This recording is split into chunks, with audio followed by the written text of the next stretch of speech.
दोस्तों आज है संडे। संडे को फंडे बनाते हुए थोड़ा सा स्टडी डे बनाएंगे। आज है 5 फरवरी और आज का आईएनए यानी कि इंपॉर्टेंट न्यूज़ एनालिसिस, जिसको प्यार से आप लोग बैलेंस डाइट बोलते हो, बड़ा ही शानदार यहाँ पर रहने वाला है। काफ़ी सारे आर्टिकल डिटेल में डिस्कस करूंगा बैकग्राउंड इन्फॉर्मेशन के साथ में। हमारा संडे फंडे बनेगा, पर लेकिन चाइना का संडे जो है वो फंडे नहीं हो रहा है। चाइना का एक वो गुब्बारा जो कि यहाँ पर काफ़ी ज़्यादा फूल रहा था और भागा फिर रहा था यूएसए के ऊपर में, यूएसए ने उसको फोड़ डाला है। जी हाँ, ये अभी रिसेंटली न्यूज़ निकल कर आई कि यूएसए ने उस गुब्बारे को उड़ा दिया है। स्टार्टिंग में जब ये गुब्बारा चाइना के हाथ से निकलकर यूएसए की साइड में चला तो उस टाइम पर यहाँ पर किसी ने एक्सपेक्ट नहीं किया था कि यहाँ पर ये गुब्बारे की ट्रेजेक्टरी कुछ ऐसी रहेगी कि यूएसए के ऊपर जाकर ये मंडराने लगेगा। पर लेकिन चाइना ने किसी के सामने ये बोला भी नहीं कि ये गुब्बारा हमारा है। इंटरेस्टिंग चीज़ तो ये देखने को मिली, जब यूएसए को दिख गया तब दिखता बोल रहा है कि हाँ भाई साहब हमारे ही गुब्बारा है। अब यहाँ पर ये गुब्बारा इतना है कि लगभग बोला जा रहा है कि 3 जो बस हैं लगभग उनके जितना बड़ा यहाँ पर ये दिखाई दे रहा है, और इसके अंदर में कुछ इंस्ट्रूमेंट भी यहाँ पर दिखाई दे रहे थे। तो स्टार्टिंग में तो यूएसए जो है वो सोच रहे थे कि इसकी हवा निकाल दे गुब्बारे की, पर लेकिन उन्होंने सोचा कि पता नहीं क्या क्या बवाल है इसके अंदर में, अगर ये गिरा तो लोगों के ऊपर यहाँ पर लोगों की जान भी जा सकती है। पता चला 2-4 लोगों की जान चलेगी तो दिक्कत हो जाएगी। पर लेकिन यहाँ पर इसकी वजह से कुछ लीडर की विजिट होने वाली थी यहाँ पर यूएसए के चाइना में, पर लेकिन उन्होंने अपनी विजिट जो है इस गुब्बारे की वजह से जो है वो कैंसिल कर दी। यानी कि ये गुब्बारा इतना हॉट इशू बन गया जिसकी कुछ हद नहीं है। अब जब ये इतना हॉट इशू बन गया और यहाँ पर यूएसए की कैपेबिलिटी पर इंपैक्ट लगने लगी, चाइना का गुब्बारा यूएसए के ऊपर घूम रहा है भाई साहब, और यूएसए कुछ नहीं कर रहा है। ये वही यूएसए है जो कि दुनिया को सिक्योरिटी प्रोवाइड कराने की बात कर रहा है, और चाइना का गुब्बारा इसके ऊपर घूम रहा है, ये कुछ नहीं बोल रहा है। तो ये काफ़ी बड़ा एक इशू भी बनता हुआ यहाँ पर नजर आया। तो फिलहाल के टाइम पर अभी जो बाइडन साहब ने यहाँ पर जब मीडिया ने पूछा कि भाई साहब कुछ करोगे इसका, तो जो बाइडन ने बोला कि देखते हैं क्या करते हैं, we will take care of it. तो उन्होंने इसका बहुत अच्छे से ध्यान रखा और इस गुब्बारे को उन्होंने उड़ा दिया है फिलहाल के टाइम पर। इसका मलबा जो है वो इकट्ठा किया जाएगा और फिर उसका एनालिसिस किया जाएगा कि चाइना ने इसके अंदर में क्या चाइनीज़ बंदर भर के भेज रखे थे, तो देखेंगे इसके अंदर में क्या क्या था, उसकी पूरी स्टडी की जाएगी। चाइना से पूछा गया कि क्या भाई साहब ऐसा कुछ हुआ है, तो चाइना ने बोला कि ये गुब्बारा हमारा था, ये एक तरीके से वेदर की स्टडी करने वाला गुब्बारा है, हमारे हाथ से निकलकर ये चला गया था, बेसिकली हवा में बहता बहता ये यहाँ तक पहुँच गया था। तो इसके चलते ये हमने ऐसा नहीं कि कोई जानबूझकर यहाँ पर भेजा है, ठीक है। तो ये वाली बातें इनके द्वारा यहाँ पर बोली गई। देखिए चाइना पहले से ही इस तरह की हरकतें करने में मैसूर माना जाता है, ठीक है। ऐसा नहीं कि ये पहली बार यहाँ पर देखने को मिल रही है, हमारे बॉर्डर के आसपास भी यहाँ पर ऐसी हरकतें देखने को मिलती हैं जैसी अभी यहाँ पर आप लोगों को देखने को मिली। पर यूएसए ने सही टाइम पर सही स्टेप उठाया, चाइना का जो है गुब्बारा और गुरूर दोनों फोड़ दिया, वरना यहाँ पर कंडीशन जो है ये लगती है कि यूएसए जो है वो चाइना से डर गया। ठीक है, और पता चला पाकिस्तान भी बोल रहा है यूएसए को कि अब दिखाओ, ठीक है, अब करके दिखाओ। तो वो वाली सिचुएशन यहाँ पर क्रिएट हो सकती थी। अभी देखते हैं, चाइना ने हालांकि बोला था कि ये बड़ा ही एक नॉर्मल सा गुब्बारा है, इसको मतलब एक तरीके से जाने दो जैसे जा रहा है, हमारे गुब्बारे को बाईपास हो जाने दो, पर लेकिन ऐसा कुछ नहीं हुआ। तो क्या यूएसए और चाइना के बीच में इसकी वजह से रिलेशन जो है वो बिगड़ते हुए नजर आएंगे? अभी ताइवान के मुद्दे पर रिलेशन यहाँ पर दोनों के बीच में ज़्यादा अच्छे थे नहीं, ठीक है। इसी के साथ में यहाँ पर अभी रसिया वाले इशू की वजह से रसिया को चाइना जो है भरपूर तरीके से सपोर्ट कर रहा है, तो वहाँ पर भी दिक्कतें देखने को मिल रही थी। तो बहुत सारे ऐसे इश्यूज निकल के आ रहे हैं जिसकी वजह से चाइना और आज की डेट में जो यूएसए है उसके बीच में रस्साकसी चल रही थी। डोनाल्ड ट्रंप के टाइम पर तो ट्रेड वॉर तक कंडीशन जो है वो आप लोगों ने यहाँ पर देखने को मिली दोनों देश के बीच में। तो यहाँ से क्या अभी आप लोगों को देखने को मिलेगा, तो आगे जो भी होगी अपडेट्स वो मैं आप लोगों को बताऊंगा, ठीक है। तो बेसिक चीज़ें थी। क्या आप लोगों को लगता है अगर हमारे देश के ऊपर चाइना कोई ऐसा गुब्बारा भेजे तो क्या हम लोग फोड़ते? यूएसए ने फोड़कर सही किया है नहीं, ठीक है। और चाइना ने भेज तो दिया, उसने बताया भी नहीं कि हाँ भाई साहब ऐसा कुछ आ रहा है, उसकी बेसिकली स्वागत करना। तो गुब्बारा कह रहा था स्वागत नहीं करोगे हमारा, तो यूएसए ने स्वागत कर दिया गुब्बारे का। एक बात बताओ, तो दुनिया में बहुत ही ज़्यादा अनप्रडिक्टेबिलिटी देखने को मिल रही है आज की डेट में। तो कहाँ पर क्या हो जाए तो ये सोचने वाली बात है आने वाले टाइम में। तो देखते हैं क्या होता है, ठीक है। बड़ी शानदार बात बोली गई है यहाँ पर। सबसे पहले तो आप लोग ये बताओ कि किस किस ने जो है वो वीडियो देख ली है जो आप लोगों के लिए बनाई गई थी, प्रॉपर 1 महीने की वीडियो, जिसमें बहुत सारे क्वेश्चन जो है हम लोगों ने ताबड़तोड़ तरीके से प्रैक्टिस किए हैं। तो किस किस ने ये वीडियो देख ली है तो बताना जरूर। और ये जो वीडियो थी ये बेसिकली प्रैक्टिस कराने का एक आप लोगों का पूरा महीना जो है उसमें प्रैक्टिस हो गया। तो इसको नहीं देखा तो इसको जरूर देख लेना। बहुत सारे प्रैक्टिस के क्वेश्चन आप लोगों के 100 से भी ज़्यादा एक जगह मिल जा रहे हैं। अच्छी प्रैक्टिस आप लोग यहाँ पर हो जाएगी, ठीक है। इसी के साथ में जब आप लोग टेलीग्राम पर जाओगे, यहाँ पर आप लोगों को देखने को मिलेगा वीर तालियान के नाम से टेलीग्राम ग्रुप। यहाँ पर मैं आज आप लोगों के लिए एक निबंध पोस्ट करूंगा और एक क्वेश्चन होगा आप लोगों का एथिक्स का। तो भी आप लोग देखना, क्योंकि संडे में नॉर्मली मैं आप लोगों को प्रोवाइड करा देता हूँ, जिससे कि आप लोग एक अच्छी प्रैक्टिस यहाँ पर कर सको। तो इसको आप लोग जरूर कंटिन्यू करिएगा, ताकि आप लोगों को कोई भी डाउट देखने को न मिले। SLV पीडिया जो हमारा ग्रुप है, यहाँ पर आप लोग को बहुत सारी चीज़ें मिलती हैं। एक आर्टिकल भी आप लोग एटलीस्ट यहाँ पर डेली पढ़ सकते हैं, जिससे कि आप लोग की एक अच्छी स्पीड बनी रहेगी चीज़ों को देखने की, ठीक है। तो ये कुछ मुद्दे हैं जो आप लोग अपनी लाइफ में इंक्लूड करके चल सकते हैं। वैसे बड़ी शानदार बात यहाँ पर बोली गई है, बोला गया कि यदि साल भर पढ़ाई की होगी तो भी एक दिन से कोई फर्क नहीं पड़ेगा, और यदि साल भर आप लोगों ने पढ़ाई नहीं की है तो भी आप लोगों को एक दिन से कोई फर्क नहीं पड़ेगा, ठीक है। तो यानी कि कहने का मतलब यहाँ पर ये कि जिंदगी में एक दिन से बिल्कुल आप लोगों को लगे कि आज ही बस सब कुछ पढ़ देना है, या फिर आज पढ़ाई नहीं हुई तो जिंदगी बर्बाद हो जाएगी, तो ऐसा कुछ नहीं होता है। किसी दिन अगर पढ़ाई नहीं हुई है तो चिल मारो, कोई दिक्कत नहीं है, कल से अपनी पढ़ाई जो है वो अच्छे से स्टार्ट कर देना। तो ऐसा नहीं कि बस आज जो है बस आज ही पढ़ना है, पता चला 3-4 दिन तक फिर लेटे हुए हैं। और नहीं, मिल्खा सिंह में स्टार्टिंग में जो वो दौड़ते हैं वो सबसे आगे जाता है दौड़ता हुआ, ठीक है, और पता चलता है दूर जाके लेटा फिर कर रहा है, देखो वो वाली कंडीशन ना देखने को मिले जिंदगी में। तो कोशिश करो कि यार 8 से 10 घंटे अपना कॉन्टिन्यूस पढ़ाई करते रहो, और ये भी एक पैटर्न में आप लोगों को इंक्रीज करते हुए चलना है, ठीक है। एग्जाम के टाइम पर हालांकि ये 10-10, 12-12 घंटे आराम से हो जाते हैं, पर लेकिन ये आप लोग तभी कर पाएंगे जब आप लोग एक प्रैक्टिस में हैं। अगर सोचे आज ही 10-12 घंटे पढ़ दे और आज से पढ़ाई स्टार्ट कर रहे हैं तो वो नहीं होने वाली है। तो अपने आप को इतना ही फोर्स करो जितना आप लोग अपने आप को कर सकते हो, इससे ज़्यादा फिर नेगेटिव चीज़ें भी आप लोगों को देखने को मिलने लगती हैं, ठीक है। तो ये बात ध्यान रखिएगा। इस लेक्चर की PDF हिंदी और इंग्लिश दोनों में टेलीग्राम पर मिल जाती है, और क्वेश्चन के आंसर जरूर दिया करो, क्योंकि जब क्वेश्चन के आंसर जो भी पूछते हैं उसके आंसर दे तभी तो पता चलता है कि आप लोग SLV फैमिली का पार्ट हो, वरना मुझे कैसे पता चलता है कि कौन वीडियो देखा और कौन देख के निकल गया। तो मुझे जो नाम याद होते हैं आप लोगों के, इतने सारे बच्चे जो पार्टिसिपेट करते हैं, तो उन्हीं के मैक्सिमम पता रहते हैं, और अगर उनके आंसर नहीं आते तो फिर मुझे लगता है कि आज पता नहीं क्या हो गया, आंसर नहीं देख कहाँ गायब हो गया बच्चा, ठीक है। तो मतलब कहने का ये है कि आप लोग पार्टिसिपेट करते हो, उससे मुझे पता चलता है कि हाँ आप लोग SLV फैम, आप तो जैसे वीडियो देख रहे हो, सब जानते हो ना मैं कौन हूँ मतलब मैं लेक्चर ले रहा हूँ, पर मुझे कैसे पता चलेगा कि कौन कौन पढ़ रहा है सामने। तो उसका तरीका ये है कि आप लोग कम से कम कमेंट बॉक्स में अपना आंसर लिखा करें, या फिर जो भी आप लोगों के आपसे रिलेटेड जो भी चीज़ें हैं पार्टिसिपेट किया करो, ताकि मुझे पता चलता रहे, ठीक है। और बाकी फीडबैक दे दिया करो, लाइक या डिसलाइक कर जैसा भी आप लोगों को लगता है। यूट्यूब के कान नाक आँख है ये चीज़ें, जिससे कि इसको पता चलता है लेक्चर के बारे में। लेक्चर में बहुत सारे कुछ जो आर्टिकल में डिस्कस करूँगा वो काफ़ी इंटरेस्टिंग रहने वाले हैं, ठीक है, जिससे कि आप लोग चीज़ों को अंडरस्टैंड भी कर पाओगे और कनेक्ट भी कर पाओगे।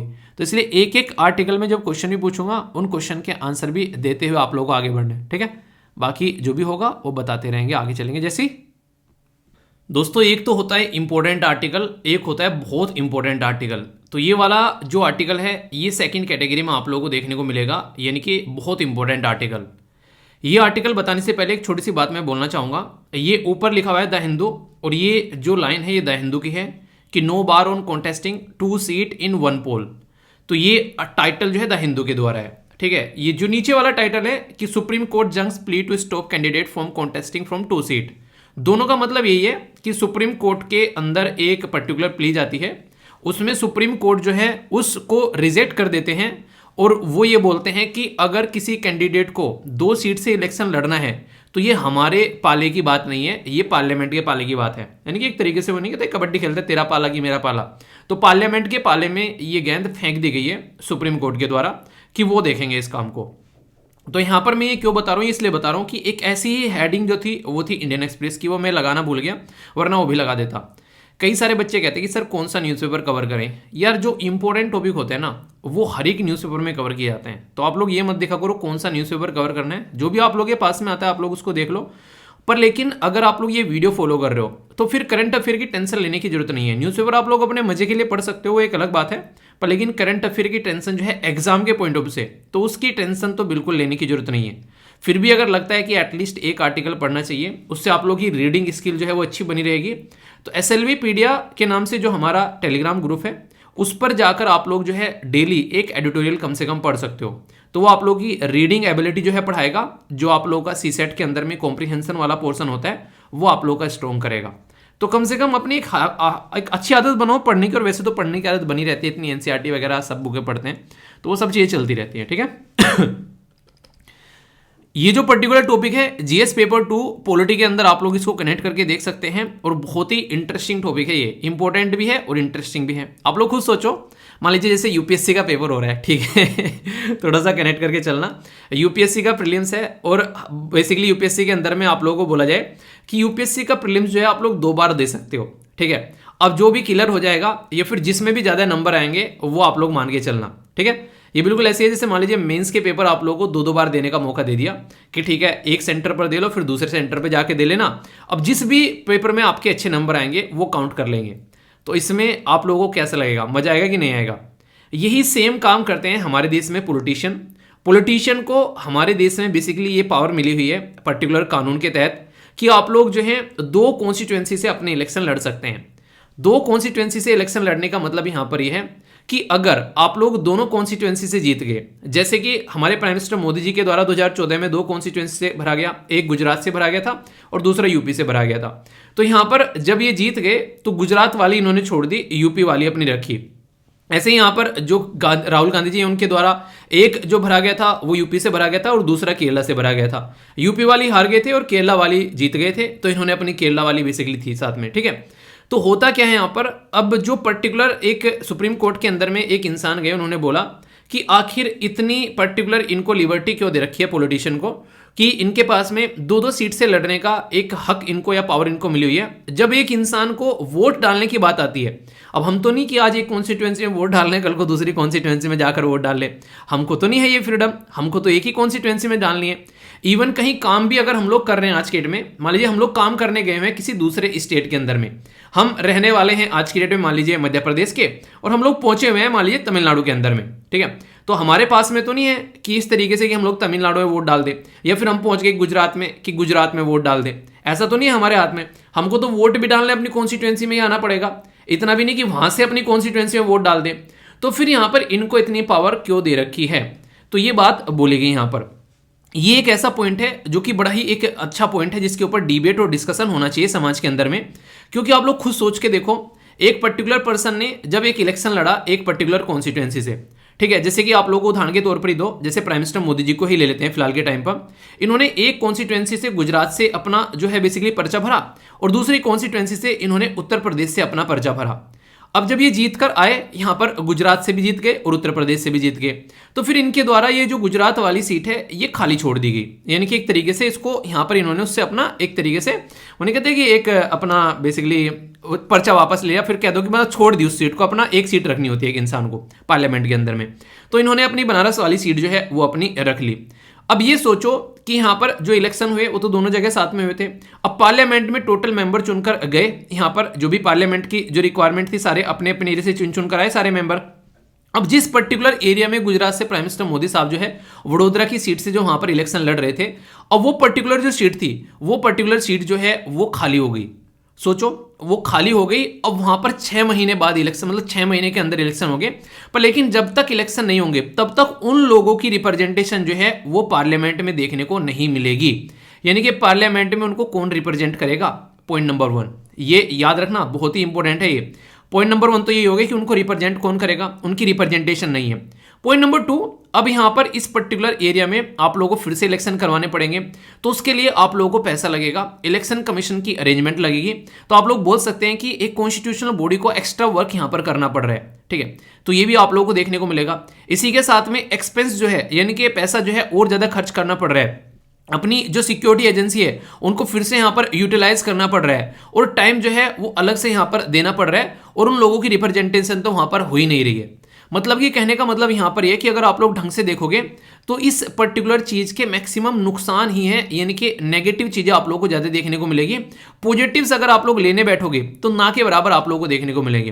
पॉजिटिव जो है उस पर्टिकुलर पर्सन के लिए फायदेमंद है कि हाँ अगर वो एक जगह से हार गया तो कम से कम दूसरी जगह से उसको मौका है कि यहां से भी जाकर यार वो कम से कम अपना पॉलिटिकल करियर जो है वो कंटिन्यू रख सकता है, जो भी मेंबर ऑफ पार्लियामेंट के तौर पर यानी कि सांसद के तौर पर या फिर लेजिस्लेटिव असेंबली यानी कि विधायक के तौर पर, तो उसके लिए फायदेमंद है। पर देश के हित में अगर बात करें, देश के हित में तो नहीं है ये पर्टिकुलर एरिया, जनता के हित में भी नहीं है, क्योंकि टैक्स पेयर की मनी ही खर्च हो रही है कहीं ना कहीं। जब यहां पर इलेक्शन कमीशन ऑफ इंडिया जब इलेक्शन कंडक्ट कराएंगे तो उनके भी हित में नहीं है।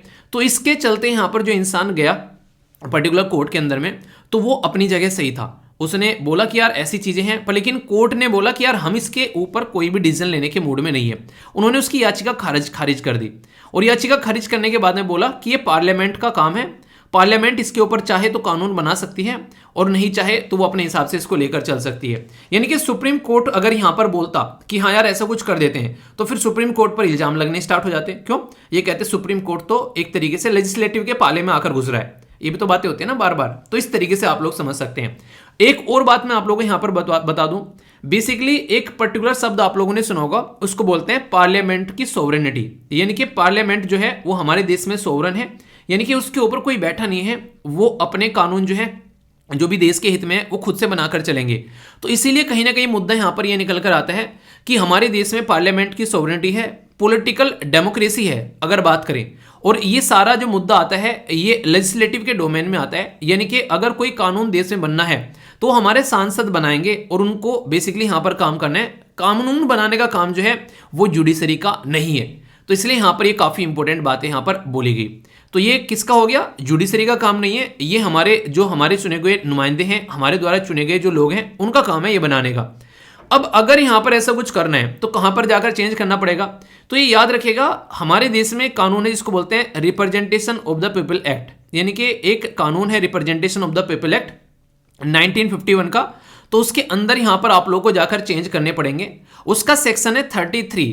सेक्शन 33 के अंदर जो 7 है representation of the people act का, ये यहां पर बेसिकली पावर देता है कि आप लोग 2 सीट से इलेक्शन लड़ सकते हो। इंटरेस्टिंग चीज मैं आप लोगों को बता दूं, अभी 2 सीट है, यहां पर 2 सीट लगा दी गई है, पर लेकिन इससे पहले 2 सीट से भी ज्यादा से लड़ सकते थे आप लोग। आप लोगों को ये जानकर हैरानी होगी, एक बार अटल बिहारी जी वाजपेयी जी के द्वारा यहां पर 3 सीट से इलेक्शन लड़े गए थे। समझ रहे हैं आप लोग यहाँ पर? और इसके ऊपर यूपीएससी ने प्रीलिम्स में क्वेश्चन भी पूछा था। अभी रिसेंटली मैं क्वेश्चन भी अटेम्प्ट करवाऊंगा। अगर ये बात आप लोग जानते हैं जो मैंने अभी बोली है, तो वो क्वेश्चन आप लोग अटेम्प्ट कर लोगे। तो यहाँ पर representation of the people act जो है वो यहाँ पर कहता है कि आप लोग हाँ एक तरीके से कई सीट से इलेक्शन लड़ सकते हो, पर लेकिन पहले ये ज्यादा था, अभी यहाँ पर क्या हो गया, अभी उसको घटाकर हम लोगों ने 2 सीट कर दिया है। इस पर्टिकुलर मुद्दे पर अब सरकार क्या कहती है, मैं आप लोगों को थोड़ी सी वो बातें बताता हूं। इंपॉर्टेंट पॉइंट है ये भी, थोड़ा सा आप लोग इनको समझकर चलिएगा। जो भी बातें बोल रहा हूं सारी की सारी नोट्स की फॉर्म में मिल जाती है आप लोगों को, हिंदी और इंग्लिश दोनों में। तो आप लोग बस सुनते हुए चला करो सारी चीजें, फिर आप लोगों को कोई टेंशन नहीं रहेगी, ठीक है? क्योंकि लिखा हुआ तो सारा ही है, पर समझ में आ गया तो फिर उसको कोई दिक्कत नहीं आप लोगों को रहेगी। अभी जब बात करते हैं सेक्शन, यहाँ पर हम लोग 33 जो सेक्शन है इसका जो यहाँ पर बेसिकली 7वां पार्ट है। सरकार ने ये बोला कि अब से पहले जब से ये सेक्शन हम लोग लेकर नहीं आए थे, कोई भी कैंडिडेट कितनी भी सीट से इलेक्शन जो लड़ सकता था, यानी कि कोई उसके ऊपर बेसिकली बार नहीं थी। तो 2 सीट जो यहाँ पर डाली गई हैं ये रीजनेबल एनफ है कि हाँ इससे ज्यादा कम उसको नहीं करना चाहिए। यानी कि सरकार का या फिर गवर्नमेंट का या फिर जो गवर्नमेंट के नुमाइंदे हैं या फिर जो अपोजिशन भी है, उनका ये मानना है कि कम से कम 2 सीट तो हम लोग को मिलनी चाहिए इलेक्शन लड़ने के लिए। आप लोगों को क्या लगता है कि ऐसा कुछ होना चाहिए? अगर मैं आप लोगों से पूछूं कि being a citizen of India, भारतीय नागरिक होने के नाते आप लोगों को क्या लगता है यहाँ पर अटेम्प्ट मिलना चाहिए? लोग एक्स्ट्रा अटेम्प्ट मांगते थक जाते हैं, उनको एक्स्ट्रा अटेम्प्ट नहीं मिलता है कई बार, और यहाँ पर 2-2 अटेम्प्ट मिल रहे हैं, वो भी एक ही पेपर के अंदर में। ये कुछ ज्यादा नहीं हो रहा है, जबकि वोटर को अधिकार नहीं मिल रहा है 2 जगह वोट डालने का। तो आप लोग ही क्या रहे, आप लोग अपनी राय बताना। अब एक और इंपॉर्टेंट मुद्दा मैं आप लोगों को यहाँ पर बताता हूँ जो काफी इंटरेस्टिंग है। इलेक्शन कमीशन ऑफ इंडिया के द्वारा भी इसके ऊपर बातें बोली गई है। इलेक्शन कमीशन ऑफ इंडिया ने 2018 में सुप्रीम कोर्ट में जाकर इसके ऊपर मुद्दा बोला था कि यहां पर देखो ये जो चीजें चल रही हैं इसके अंदर में अमेंडमेंट होना चाहिए। रीजन क्या है? उनके द्वारा भी सही बात बोली गई कि अगर कोई इंसान जो है वो 2 सीट से चुनकर आ रहा है, अगर वो 1 सीट से हार जा रहा है तो अच्छी बात है, कोई दिक्कत ही नहीं है, क्योंकि 1 सीट पर जिससे वो हारा है कोई और जीत कर आ गया और 1 सीट से वो जीत कर आ रहा है, तो ये नॉर्मल इलेक्शन हो गया, इसमें कोई भी इशू नहीं है। पर लेकिन अगर वो दोनों सीट से जीत जाता है तो फिर हमको वहां पर क्या करवाने पड़ते हैं, हमको वहां पर बाई इलेक्शन करवाने पड़ते हैं। तो जो बाई इलेक्शन करवाने पड़ते हैं उस बाई इलेक्शन में हमारा टाइम भी खर्चा होता है और हमारा जो बेसिकली एक्सपेंस भी लगता है, तो ये आप लोगों को देखने को मिलेगा। तो इसलिए या तो इसको मुद्दे को चेंज कर दो कि वो 2 सीट की जगह 1 सीट से लड़े, और अगर उसको फिर भी 2 सीट से लड़वाना ही है, आप लोगों को इसको चेंज नहीं करवाने हो, तो इसका खर्चा जो है वही कैंडिडेट देगा जो 2 सीट से लड़ेगा। यानी कि 5 लाख वो डिपॉजिट करेगा पर्टिकुलर पर्सन। उस पर्टिकुलर पर्सन अगर वो असेंबली में 2 सीट से जीतता है, यानी कि अगर वो 2 सीट से जीत कर आता है, क्योंकि एक खाली छोड़ेगा फिर बाई इलेक्शन होंगे, तो 5 लाख रुपए उसको देने पड़ेंगे। पर लेकिन अगर वो यहां पर लोकसभा के लिए 2 सीट से इलेक्शन लड़ता है तो उसको ये खर्चा जो है वो 10 लाख देना पड़ेगा। तो इलेक्शन कमीशन ऑफ इंडिया भी जो है वो इस चीज से खुश नहीं है कि इंसान जो है वो 2-2 सीट से इलेक्शन लड़कर आ रहे हैं। ये बात आप लोग यहां पर समझ लेना। तो सीधा सीधा बोल सकते हैं कि एक तो सबसे बड़ी बात तो ये हो गई कि ये एक तरीके से रिसोर्सेज का यहाँ पर वेस्टेज आप लोगों ने बोल दिया जैसे यहाँ पर, ठीक है। तो सारी बातें मैं एक एक पॉइंट आप लोगों को बता देता हूं अब क्या क्या मुद्दे हैं। सबसे बड़ी बात तो यहाँ पर ये होगी कि ये रिसोर्सेज का वेस्टेज हो गया, रिसोर्सेज के साथ में टाइम का वेस्टेज हो गया। अब खुद सोचो, अब पैसे की भी बात बोल दी जैसे इलेक्शन कमीशन ऑफ इंडिया ने, एक अमीर कैंडिडेट है उसको तो कोई दिक्कत नहीं है, 5 लाख रुपए में क्या जा रहा है। लोग जो है कहीं पर आज के डेट में अगर भर्ती होने जाते हैं उनसे पता नहीं कितने कितने पैसे मांग लेते हैं, जब घूसखोरी चलती है तो आराम से इंसान दे देता है क्योंकि जॉब लग रही है। और यहाँ पर तो पॉलिटिशियन बन रहा है, ये कहते हैं कि जो एक तरीके से इंसान के हाथ में पावर आ जाए फिर पैसे की कोई कमी नहीं है। आप लोगों ने देखा होगा जितने सारे अभी रिसेंटली कई सारे केसेस निकल कर आते हैं। तो यहां पर सबसे बड़ी बात यहां पर ये होगी कि इंसान जो है उसको पैसे अगर देने भी पड़ गए तो भाग भाग कर दे देगा, तो इसमें कोई ज्यादा दिक्कत नहीं है। पर लेकिन अगर जिसके पास में नहीं है वो क्या करेगा, कोई गरीब कैंडिडेट है अगर, तो ये एक तरीके से एक लेवल प्लेइंग फील्ड आप लोग नहीं दे रहे हैं, ठीक है। कॉन्फ्लिक्ट ऑफ इंटरेस्ट की बात की जा रही है, candidate may not be able, एक तरीके से आप लोग खुद सोचो जब वो 2 कॉन्स्टिट्यूएंसी से यहां पर बातें कर रहे हैं, ठीक है, तो वो किस कॉन्स्टिट्यूएंसी में जाकर बार बार प्रमोशन करेगा, तो ये भी दिक्कत आप लोगों को देखने को मिल सकती है। यहां पर एक कॉन्स्टिट्यूएंसी को सारी चीजें बता पाएगा, दूसरी को बता नहीं पा रहा है, ये सारी चीजें आप लोग यहां पर समझ सकते हैं।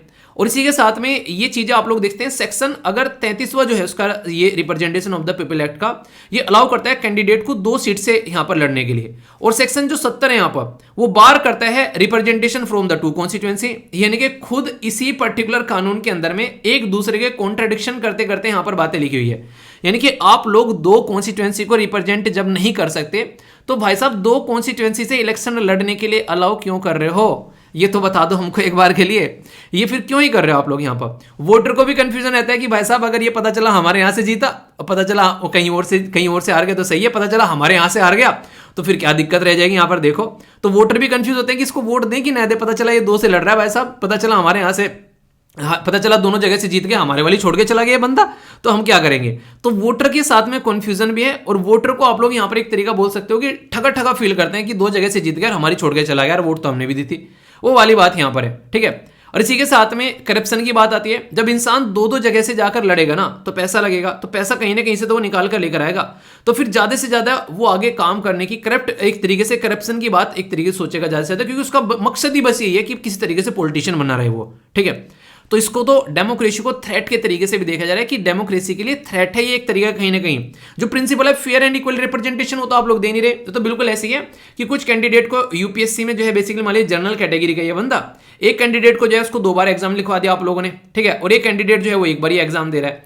तो यहां पर क्या ये सही है? आप लोग खुद सोचो, आप लोग इस तरीके से कैसे इसको देख पा रहे हो जब आप लोग खुद अपने लेवल पर आप लोग इसको देख रहे हो, तो कोई भी इसको किसी भी तरीके से सही नहीं बोल रहा है। जितने भी सारे पॉइंट है बस वो फेवर में पॉलिटिशियन के जा रहे हैं कि हाँ पॉलिटिशियन अगर चाह रहा है 2 से जगह लड़ रहा है तो हाँ बस सही है उसके लिए, वरना तो कोई भी बात इसमें सही नहीं लग रही, मुझे तो पर्सनली नहीं लग रही है, ठीक है। आप लोगों को कोई और ऐसी बात पसंद आ रही हो कि हाँ यार ये चीज़ है होनी चाहिए, हमारा फेवरेट पॉलिटिशियन है जीत कर आना चाहिए, तो यार वो एक अलग बात है, वो एक नेक्स्ट लेवल की चीज़ हो गई है। लेकिन फिलहाल यहाँ पर देखें, जब हमारे पास में एक बार हम लोग एग्जाम देने का मौका रहता है, मतलब एक पर्टिकुलर उसमें जब एग्जाम होता है उसमें तो नहीं हम 2 जगह दे दे, मान लीजिए आप लोग एसएससी के एग्जाम होते हैं जब, ठीक है, 2-3 दिन तक लगातार होते हैं, ठीक है, आप लोग ऐसा तो नहीं आज इस सेंटर पे दे लो, कल को जाके दूसरे सेंटर पे भी कहीं एक और बार एग्जाम दे लो, ऐसा थोड़ा ना होता है। उस पर्टिकुलर एग्जाम में एक ही बार आप लोग को एग्जाम देने के लिए दिया जाता है, वोट डालने का भी सेम फंडा है, तो फिर ये क्यों नहीं है यहाँ पर, तो ये एक सोचने वाली बात है। हालांकि सुप्रीम कोर्ट अपनी जगह से ये कह रहा है कि देखो यार उनको देखने दो, वरना फिर ये हमारे ऊपर नाचने लगते हैं आकर कि तुम हमारे अंदर आकर हमारे एरिया में कैसे घुस रहे हो। तो सुप्रीम कोर्ट ही बेचारा थोड़ा सा शांति बैठ गया कि जब ये अपना सुधार लेंगे तब बात करते हैं इसके बारे में। अब मैं आप लोगों को यूपीएससी का खेल दिखाता हूँ, यूपीएससी ने आप लोगों के साथ में किस तरीके से खेल किया। यहाँ पर बहुत ही शानदार तरीके से क्वेश्चन बनाया, यूपीएससी का क्वेश्चन बनाने का लेवल ना आप लोगों को नेक्स्ट लेवल का नजर आएगा। ये क्वेश्चन आप लोगों से यूपीएससी 2021 में प्रीलिम्स में पूछा गया, ये बिल्कुल ऐसा का ऐसा ही क्वेश्चन है, मतलब ऐसा का ऐसा ही कॉपी किया गया है यूपीएससी के पेपर से। अब देखना कंफ्यूज कितना किया जाएगा, आप लोगों को ध्यान से स्टेटमेंट पढ़ो, मैं तो ये बोलूंगा एक बार वीडियो को पॉज करके खुद से पढ़ लेना और फिर उसके बाद में आप लोग आगे देखना, तो और मजा आएगा आप लोगों को समझने में, क्योंकि खुद से ट्राई कर चुके होगे, ठीक है। ट्राई करो चलो एक बार वीडियो को पॉज करके, ठीक है, ओके किया। अब बात करते हैं, बात की जा रही है यहां पर कि अगर अपने देश के बारे में बात करें, बोला जा रहा है कि इंडिया के अंदर कोई भी ऐसा कानून नहीं है जो कैंडिडेट को यहां पर 3 कॉन्स्टिट्यूएंसीज से इलेक्शन लड़ने से रोके, ऐसा कोई भी कानून नहीं है। पहली स्टेटमेंट में ये बोल दिया गया है, ठीक है, यानी कि कितनी भी अपनी कॉन्स्टिट्यूएंसी से लड़ सकते हैं, 3 से भी लड़ सकते हैं, ठीक है, पहले स्टेटमेंट में ये बोल दिया गया। दूसरी स्टेटमेंट में क्या बोला गया, 1991 में लोकसभा के अंदर में श्री देवीलाल के द्वारा 3 कॉन्स्टिट्यूएंसी से अपना जो है इलेक्शन कॉन्टेस्ट किया गया, ठीक है।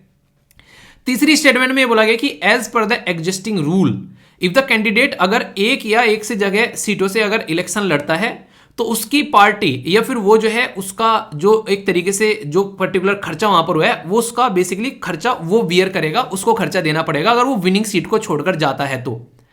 कौन सी स्टेटमेंट करेक्ट है ये बताना है। ओनली 1 स्टेटमेंट करेक्ट है, ओनली 2 स्टेटमेंट करेक्ट है, 1 and 3 करेक्ट है, 2 और 3 करेक्ट है। ऑप्शन देख के इतना तो समझ में आ गया कि तीनों की तीनों करेक्ट नहीं है, ठीक है। कोई सी ना कोई सी इनकरेक्ट आप लोगों को देखने को मिलेगी। अब पूरा जो खेल खेला गया है वो यहां पर फर्स्ट और सेकंड स्टेटमेंट में खेला गया है। अभी मैंने आप लोग क्या बताया कि हमारे देश में 2 सीट पर से कोई इलेक्शन लड़ सकता है, तो उसके हिसाब से देखें तो कोई कानून है। जी हाँ कानून है। अगर सोचो किसी ने क्वेश्चन पढ़ ही नहीं रखा है, उसको बिल्कुल भी आइडिया नहीं है, ठीक है, वो कैंडिडेट क्या सोचेगा कि यार बोला गया कि हाँ कोई बार नहीं है इसलिए इन्होंने लड़ लिया, तो दोनों स्टेटमेंट करेक्ट लग रही है। पर लेकिन ये 1991 की बात की जा रही है, जो बार लगाई गई है वो रिसेंटली अभी लगाई गई है 1996 के बाद में, ठीक है। तो क्या हो गया यहां पर, तो ये पहली स्टेटमेंट जो है वो इनकरेक्ट हो गई और ये स्टेटमेंट जो है करेक्ट हो गई। नॉर्मली देखा जाए तो बोलते हैं 2 सीट से इलेक्शन लड़ रहा है, अगर नॉर्मल इंसान होगा जिसने पढ़ा नहीं होगा तो वो इसको गलत करेगा कि हाँ यार ये गलत हो गई, ठीक है। बाकी जो बात मैंने बोली अभी यहां पर इलेक्शन कमीशन बोल रहे हैं कि ऐसा कर दो, ऐसा अभी कोई कानून है नहीं यहां पर कि हाँ ऐसा कुछ होना चाहिए, तो अभी सोचा जा रहा है इस पे। ये एक नेक्स्ट लेवल का क्वेश्चन पूछा गया था। आंसर क्या है, आंसर यहां पर बी हो गया, यानी कि जो स्टेटमेंट सब सोच रहे थे गलत होगी वही स्टेटमेंट यहां पर करेक्ट निकल कर आ गई। तो ऐसे क्वेश्चन यूपीएससी आप लोगों से पूछती है, तो जब टॉपिक को आप लोग ढंग से तैयार करते हो ना तो फिर आप लोगों के माइंड में कोई कंफ्यूजन नहीं रहता है। तो इस तरीके से पढ़ाई करोगे तो कभी भी आप लोगों को दिक्कत देखने को नहीं मिलेगी। कॉमन सेंस का साफ साफ क्वेश्चन पूछा गया यहाँ पर 2017 में, बिल्कुल कॉमन सेंस है प्योर। अगर आप लोग नॉर्मली भी जानते हैं कि इलेक्शन कमीशन क्या क्या काम करता है और आप लोगों ने मेरा पॉलिटिकल लेक्चर पढ़ा होगा इलेक्शन के बारे में, तो इस क्वेश्चन को बड़ी ही आसानी से आप लोग करेक्ट और आप आसानी से अटेम्प्ट कर लोगे। बोला क्या गया, बोला गया कि इलेक्शन कमीशन ऑफ इंडिया जो है वो 5 मेंबर की बॉडी है। क्या आप लोगों को लगता है 5 मेंबर की बॉडी है? कितनी बार आप लोगों को ये चीजें पढ़ाई जा चुकी है, कितने मेंबर की बॉडी है बताइए चलिए। दूसरी स्टेटमेंट में यहां पर ये बोला गया है, और ये स्टेटमेंट तो अगर आप लोगों ने जो मूवी देखी होगी प्रियंका चोपड़ा की मूवी थी गंगा जल, जो सेकंड पार्ट बेसिकली आया था, पहली में तो अजय देवगन थे, ठीक है, दूसरी प्रियंका चोपड़ा थी, उसमें ये बिल्कुल सीन है जब आप लोगों ने देखा होगा उसमें ना आचार संहिता लग जाती है, तो उसमें बोला जाता है कि अब ये इतना गुस्सा क्यों दिखा रही है, क्योंकि इलेक्शन कमीशन ने जो है एक तरीके से डेट अनाउंस कर दी है और मॉडल कोड ऑफ कंडक्ट लग गया है। अब भाई साहब अब यहां पर इसका कोई कुछ नहीं बिगाड़ पाएगा, अब ये फुल पावर में है। क्यों? क्योंकि इलेक्शन कमीशन के कंट्रोल में है, ना कि सरकार के कंट्रोल में है। तो बात थी यहां पर। तो यूनियन जो होम मिनिस्ट्री है वो डिसाइड करती है इलेक्शन शेड्यूल। अगर सोचो यहां पर खुद ही कॉमन सेंस है, अगर होम मिनिस्ट्री इलेक्शन के शेड्यूल डिसाइड करने लगे तो क्या ये फ्री एंड फेयर इलेक्शन रहेगा? बिल्कुल कॉमन सेंस है। तो ये स्टेटमेंट आप लोग दूसरी बोल दोगे एकदम गलत है। अगर आप लोग कॉमन सेंस यूज करोगे ना दूसरी गलत है, तो भाई साहब कुछ भी आप लोगों को देखने की जरूरत नहीं है, आंसर आप लोगों का डायरेक्ट निकल गया। यानी कि कॉमन सेंस मांगती है यूपीएससी आप लोगों से कि कॉमन सेंस दिखाओ और मार्क्स लेके चले जाओ। तो यहां पर ये बिल्कुल साफ साफ कॉमन सेंस आप लोगों को नजर आ गई यहां पर। तो सोचो आप लोग यहां पर, तो इस तरीके से क्वेश्चन अटेम्प्ट करो तो आंसर क्या हो गया, आंसर यहां पर इसका डी हो गया। कंफ्यूजन है कोई तो बताना।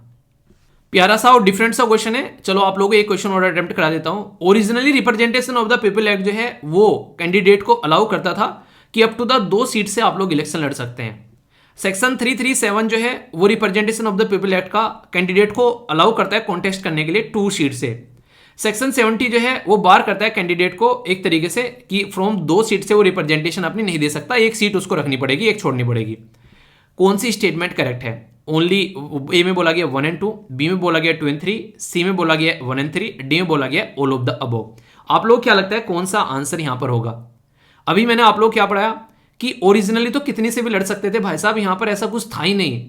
तो अगर ये बात आप लोगों को पता है तो फर्स्ट स्टेटमेंट इनकरेक्ट होगी, और जैसे ये फर्स्ट स्टेटमेंट इनकरेक्ट होगी तो आंसर आप लोगों के सामने निकल कर आ गया। ऐसे यूपीएससी आप लोगों से क्वेश्चन पूछती है, तो ये ऐसे तैयारी करो तो आप लोगों को लगता है कि एग्जाम में आप लोग गलत करोगे, हो ही नहीं सकता। ये होता है तैयारी करने का तरीका, ठीक है। तो 3 क्वेश्चन आप लोग अटेम्प्ट करवा दिए यहां पर, और एक है यूपीएससी के द्वारा मेंस में 2022 में क्वेश्चन पूछा गया कि discuss the role of election commission of India in the light of evolution of the model code of conduct. तो मॉडल कोड ऑफ कंडक्ट का जो इवोल्यूशन हुआ है, यानी कि इवोल्व हुआ है वो, तो उसके बारे में आचार संहिता जो एक तरीके से आदर्श आचार संहिता है उसके बारे में यहां पर पूरा क्वेश्चन पूछ लिया गया। तो इसको भी आप लोग अटेम्प्ट कर लेना। तो इस तरीके से अगर चीजों को लेकर चलोगे तो बेसिक भी कवर हो गया, आप लोगों को कॉन्सेप्ट का पता चल गया, करंट का पता चल गया, इस तरीके से आप लोगों को पता चल गया पहले कौन सा कानून था, यूपीएससी के द्वारा क्वेश्चन पूछे गए वो भी आप लोगों को अटेम्प्ट करा दिए।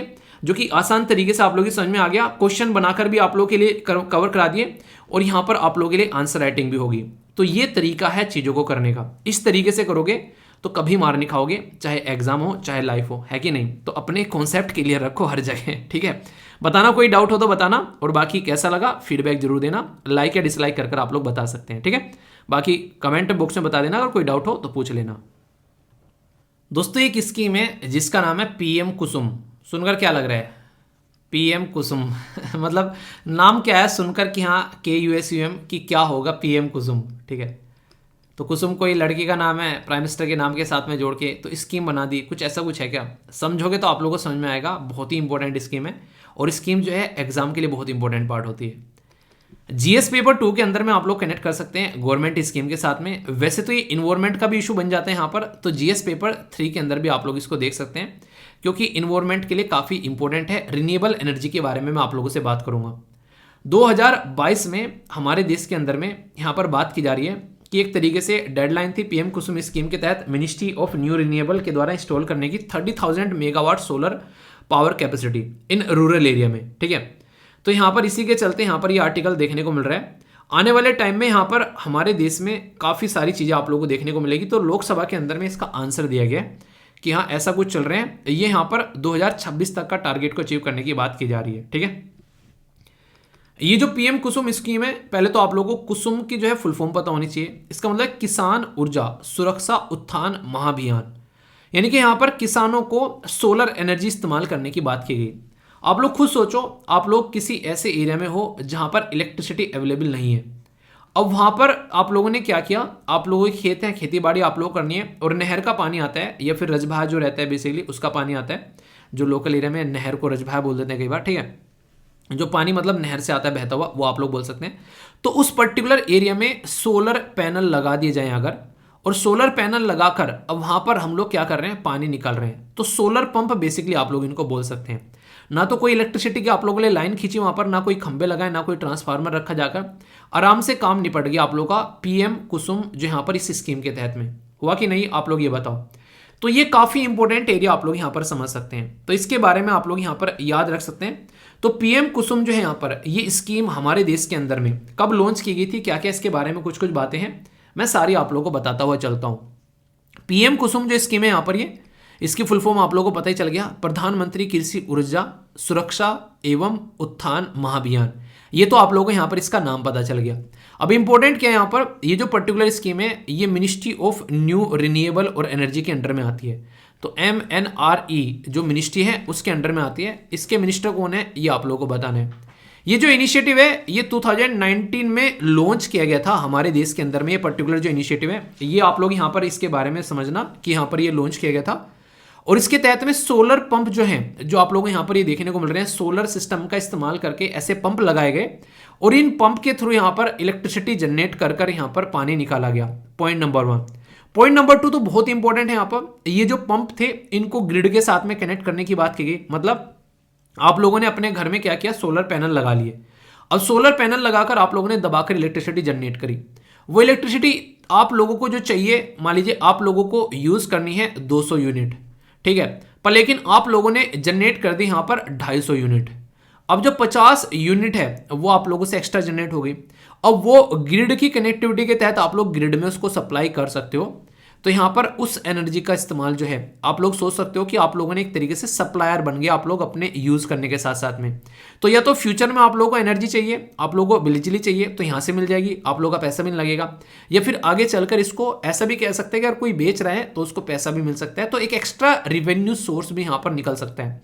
सोचो जिस एरिया में हम लोग इलेक्ट्रिसिटी प्रोवाइड नहीं करा पा रहे थे, जिस एरिया में हम लोग सिंचाई के कोई साधन नहीं ला पा रहे थे, उस एरिया में हम लोग ऐसा सिस्टम जनरेट करके चले गए जहां पर यहां पर आप लोग इलेक्ट्रिसिटी तो जनरेट कर ही कर रहे हो, साथ में कमाने का यानी कि एक तरीके से सोर्स ऑफ इनकम क्रिएट कर दिया किसानों के लिए। कैसा लगा यहां पर? तो ऑब्जेक्टिव यही है कि फाइनेंशियल सिक्योरिटी प्रोवाइड करा देना और दूसरी साइड में यहां पर वाटर सिक्योरिटी प्रोवाइड करा देना किसानों को। तो ये पर्टिकुलर स्कीम है जिसमें सोलर पंप का इस्तेमाल किया गया। तो इसके चलते यहाँ पर ये काफी एक अच्छा इनिशिएटिव आप लोग बोल सकते हैं और फार्मर्स के लिए यहाँ पर कहीं ना कहीं नेक्स्ट लेवल की बात आप लोग यहाँ पर देखने को मिली। तो ये एक तरीके से कैसा लगा ये पर्टिकुलर स्कीम, कि एक तरीके से आम के आम और गुठलियों के दाम वाली बात यहाँ पर होगी। ठीक है, ये कई सारे, आप लोग खुद सोचो, अगर ऐसी कोई पर्टिकुलर स्कीम उन एरिया में इंप्लीमेंट किया जाए, जैसे राजस्थान के अंदर में ये काफ़ी ज़्यादा फेमस देखने को मिले। राजस्थान के अंदर में पायलट बेसिस पर यहाँ पर इंडिविजुअल पंप सोलराइजेशन की वहाँ पर बात की गई। तो इसके चलते अलग अलग एरिया, राजस्थान हरियाणा में काफ़ी ज़्यादा देखने को मिला, हिमाचल प्रदेश के अंदर भी इवन। आप लोग खुद सोचो, जैसे कि पहाड़ी इलाका है, पहाड़ी इलाके में खंबे लगाना, खंबे लगाने के बाद में वहाँ पर इलेक्ट्रिसिटी भेजना कितना ज़्यादा टफ काम होता है ना, वहाँ पर ढांचा क्रिएट करना। सोचो सोलर पैनल लगा दो वहाँ पर, भाई साहब बैटरी रखो, अपना इलेक्ट्रिसिटी जनरेट करो। तो ये एक इजी सॉल्यूशन है। पर लेकिन सबसे खतरनाक चीज़ क्या है, जो बैटरियाँ बन रही है ना, ये मैक्सिमम हम लोगों को बाहर से लेकर आनी पड़ती है, लिथियम आयन बैटरी जो मैक्सिमम देखने को मिलती है। इसलिए सरकार ने अभी यहाँ पर बोला है कि हमारे ही देश में बजट के अंदर में बातें बोली गई कि अगर लिथियम आयन बैटरी अगर आप लोग जनरेट कर रहे हो तो उसके ऊपर कम से कम जो है बेसिक ना के बराबर या फिर बिल्कुल खत्म जो है टैक्स किए जा रहे हैं, और बाहर से जो मटेरियल खरीद कर लेकर आओगे उसके ऊपर भी ड्यूटी वगैरह नहीं लगेगी। ठीक है, तो सरकार इसको सपोर्ट प्रोवाइड कराने की बात यहाँ पर कर रही है। तो ये काफ़ी एक इंपॉर्टेंट स्कीम है जिसके बारे में आप लोग समझ सकते हैं कहाँ कहाँ पर कितने सारे इसके तहत यहाँ पर काम किए गए, कितने फार्मरों को फायदा पहुंचा। तो उसका एक छोटा सा डेटा है यहाँ पर कि इतने सारे जो बेसिकली 27.5 लाख सोलर जो वाटर पंप यहाँ पर लगाए गए। ठीक है, 17.5 पंप जो हैं वो इंस्टॉल किए गए ऑफ ग्रिड। इसी के साथ में कितने सारे पंप जो हैं उनको कैसे कनेक्ट किया गया, ये डेटा बस हल्का सा ये है कि हाँ ये स्कीम जो है वो काम कर रही है अच्छे से। ठीक है, इसको रटने की जरूरत नहीं है कि हाँ कहाँ कहाँ पर कितना लगा दिया, हल्का सा इतना याद रखिएगा कि ठीक है पंजाब, हरियाणा, मध्य प्रदेश, उत्तर प्रदेश, कई जगह आप लोगों को देखने को मिलेगा कि लीडिंग स्टेट है जो इसका फायदा उठा पा रहे हैं, और इसकी वजह से बहुत सारे अच्छी चीजें देखने को मिल रही है। अब फायदा क्या क्या हो रहा है अगर आप लोग ध्यान से देखोगे, सबसे बड़ी बात तो ये कि एनर्जी की एक्सेस मिल जा रही है, जहां पर खंबे नहीं थे वहां पर इलेक्ट्रिसिटी जनरेट हो रही है। दूसरा, क्लाइमेट चेंज के बारे में अगर आप लोग बात करोगे तो इन्वायरमेंट को बिल्कुल भी नुकसान नहीं पहुंच पा रहा है। तीसरा, ये एक तरीका एम्प्लॉयमेंट जनरेशन का भी काम कर रहा है, कहीं ना कहीं से सोलर पंप खरीद कर लेकर आ रहे होंगे, लगा रहे होंगे ना, लगाने वाले ही पैसा लेगा, और खुद किसानों को यहाँ पर जो सोलर ग्रिड में बेचकर खुद अपना भी यहाँ पर पैसा कमा रहे हैं। इसको मेंटेन करने, इंस्टॉल करने में सब में यहाँ पर कुछ ना कुछ पैसा लगता है। तो वो सारी चीज़ें तो गवर्नमेंट काफ़ी अच्छा यहाँ पर सपोर्ट प्रोवाइड करा रही है, ऐसा बोल सकते हैं। पर लेकिन कई सारे चैलेंजेस भी आप लोगों को देखने को मिलेंगे, क्योंकि हर सिक्के के दो पहलू होते हैं। ठीक है, सबसे बड़ा फाइनेंशियल ये एक तरीके से आप लोगों को देखने को मिलेगा, लॉजिस्टिक इशू, यानी कि सोलर प्रोजेक्ट ले जाना, लाना, लगाना ये आसान काम नहीं है, तो गवर्नमेंट को सपोर्ट प्रोवाइड करानी पड़ रही है। जहां जहां पर लगा रहे हैं वहां पर वाटर टेबल कैसी है, यानी कि पानी किस लेवल पर है वहां पर, तो ये भी काफ़ी खतरनाक चीज़ है, क्योंकि ये ऐसा तो नहीं है कि बिल्कुल गहराई में से पानी निकाल पाएगा। तो जहां पर पानी ठीक लेवल पर होगा वहीं से ही काम आप लोगों को देखने को मिलेगा। इसी के साथ में कितने अच्छे से रेगुलेट कर रहे हैं, करप्शन भी काफ़ी ज़्यादा देखने को मिलता है जब कोई ऐसी चीज़ें इंप्लीमेंट की जाती हैं, तो वो भी एक काफ़ी बड़ा मुद्दा यहाँ पर निकल कर आते हैं। यानी कि हर सिक्के के यार दो पहलू हैं, तो कौन सा आप लोग देख पा रहे हैं वो आप लोग समझिए, बाकी ऐसी चीज़ें आप लोगों को हमेशा देखने को मिलेगी। ठीक है, ये इस पर्टिकुलर टॉपिक से क्या यूपीएससी में कुछ क्वेश्चन आप लोगों से पूछे जा सकते हैं, यानी कि सोलर एनर्जी और इन सब चीज़ों से रिलेटेड 2016 में ऑलरेडी क्वेश्चन पूछा गया था इंटरनेशनल सोलर अलायंस के बारे में, जो कि आप लोगों को सोलर एनर्जी से रिलेटेड देखने को मिलेगी। क्वेश्चन क्या है, वीडियो को पॉज कर एक बार दिल से अटेम्प्ट कर लेना, फिर बाकी मैं बताता हूँ। बोला गया कि इंटरनेशनल सोलर अलायंस जो है वो लॉन्च किया गया था United nation climate change conference 2015 के टाइम पे। अलायंस जो है वो इंक्लूड करता है ऑल द मेंबर ऑफ जो कंट्रीज जो यूनाइटेड नेशन की हैं। ये तो आप लोग मतलब देखते ही बता दोगे क्वेश्चन सही है गलत है। इंटरनेशनल सोलर अलायंस का बेसिक कॉन्सेप्ट ही ये है कि जो भी ट्रॉपिक ऑफ कैंसर और ट्रॉपिक ऑफ कैप्रिकॉर्न के बीच में देश है, पहले उन्होंने बोला था कि इन्हीं को लेकर चलेंगे। ठीक है, तो ये कॉन्सेप्ट था ही नहीं कि दुनिया को सबको कनेक्ट करके यहाँ पर चलना है। अब आराम आराम से जुड़ रहे हैं, तो यूएन के सारे मेंबर तो वैसे ही पॉसिबल नहीं है, तो कॉमन सेंस की स्टेटमेंट आप लोग तुरंत यहाँ पर इसको एक तरीके से बता सकते हो कि ये स्टेटमेंट गलत होगी। तो आंसर यहाँ पर ए हो गया। ऐसे पिद्दी से क्वेश्चन आप लोगों से पूछे जाते हैं एग्जाम में कई बार। ठीक है, तो अगर पता होगा तो कंफ्यूजन नहीं होगा। नेक्स्ट क्वेश्चन देख लेते हैं, ये एक अच्छा क्वेश्चन है आप लोगों के लिए बनाया गया है। प्राइम मिनिस्टर जो कुसुम है यहाँ पर, ये पीएम कुसुम जो स्कीम है वो पीएम कुसुम ही लिखकर छेड़ देगा। आप लोगों को यहाँ पर एक्सप्लेनेशन दिया गया है, एक्सप्लेनेशन नहीं देगा कई बार वो। ठीक है, तो इसलिए आप लोगों को पता होना चाहिए उसके बारे में कि किस पर्टिकुलर एरिया से बात कर रहा है। अगर पीएम कुसुम लिख देता बस वो, और यहाँ पर बोलता कि हमारे देश में एक पर्टिकुलर कुसुम के नाम से वुमेन इंपावरमेंट की स्कीम चलाई गई है, तो आप लोग तो तुरंत ये करोगे लड़की का नाम लिख रहा है कुसुम। ठीक है, कौन सोचेगा कि यहाँ पर ये एक तरीके से ऐसी स्कीम है जो कि यहाँ पर एक सोलर पंप और उन सब चीज़ों को लेकर है, यहाँ पर किसी के भी दिमाग में नहीं आएगा। तो यहाँ पर बोला जा रहा है कि ये एक इनिशिएटिव है ministry of agriculture and farmer welfare का। दूसरा बोला गया कि ये जो स्कीम है, यहाँ पर ये एक तरीके से फार्मर के लिए आप लोगों को देखने को मिलेगा सोलर पंप और जो ग्रिड है वो कनेक्ट कर यहाँ पर रिन्यूएबल एनर्जी को एक तरीके से लोगों तक पहुंचाने की कोशिश की जा रही है। ठीक है। दूसरा बोला गया कि एम है कि फार्मर का सोलर पावर जो जनरेशन कैपेसिटी है वो यहाँ पर बेसिकली एक तरीके से उन तक पहुंचाया जाए और ग्रिड के साथ में भी यहाँ पर कनेक्टिविटी यहाँ तक दिखाई जाए ताकि उसका फायदा भी उठ सके। ठीक है। तो कौन सी स्टेटमेंट करेक्ट है? 1 2 2 3 1 3 या फिर all of the above?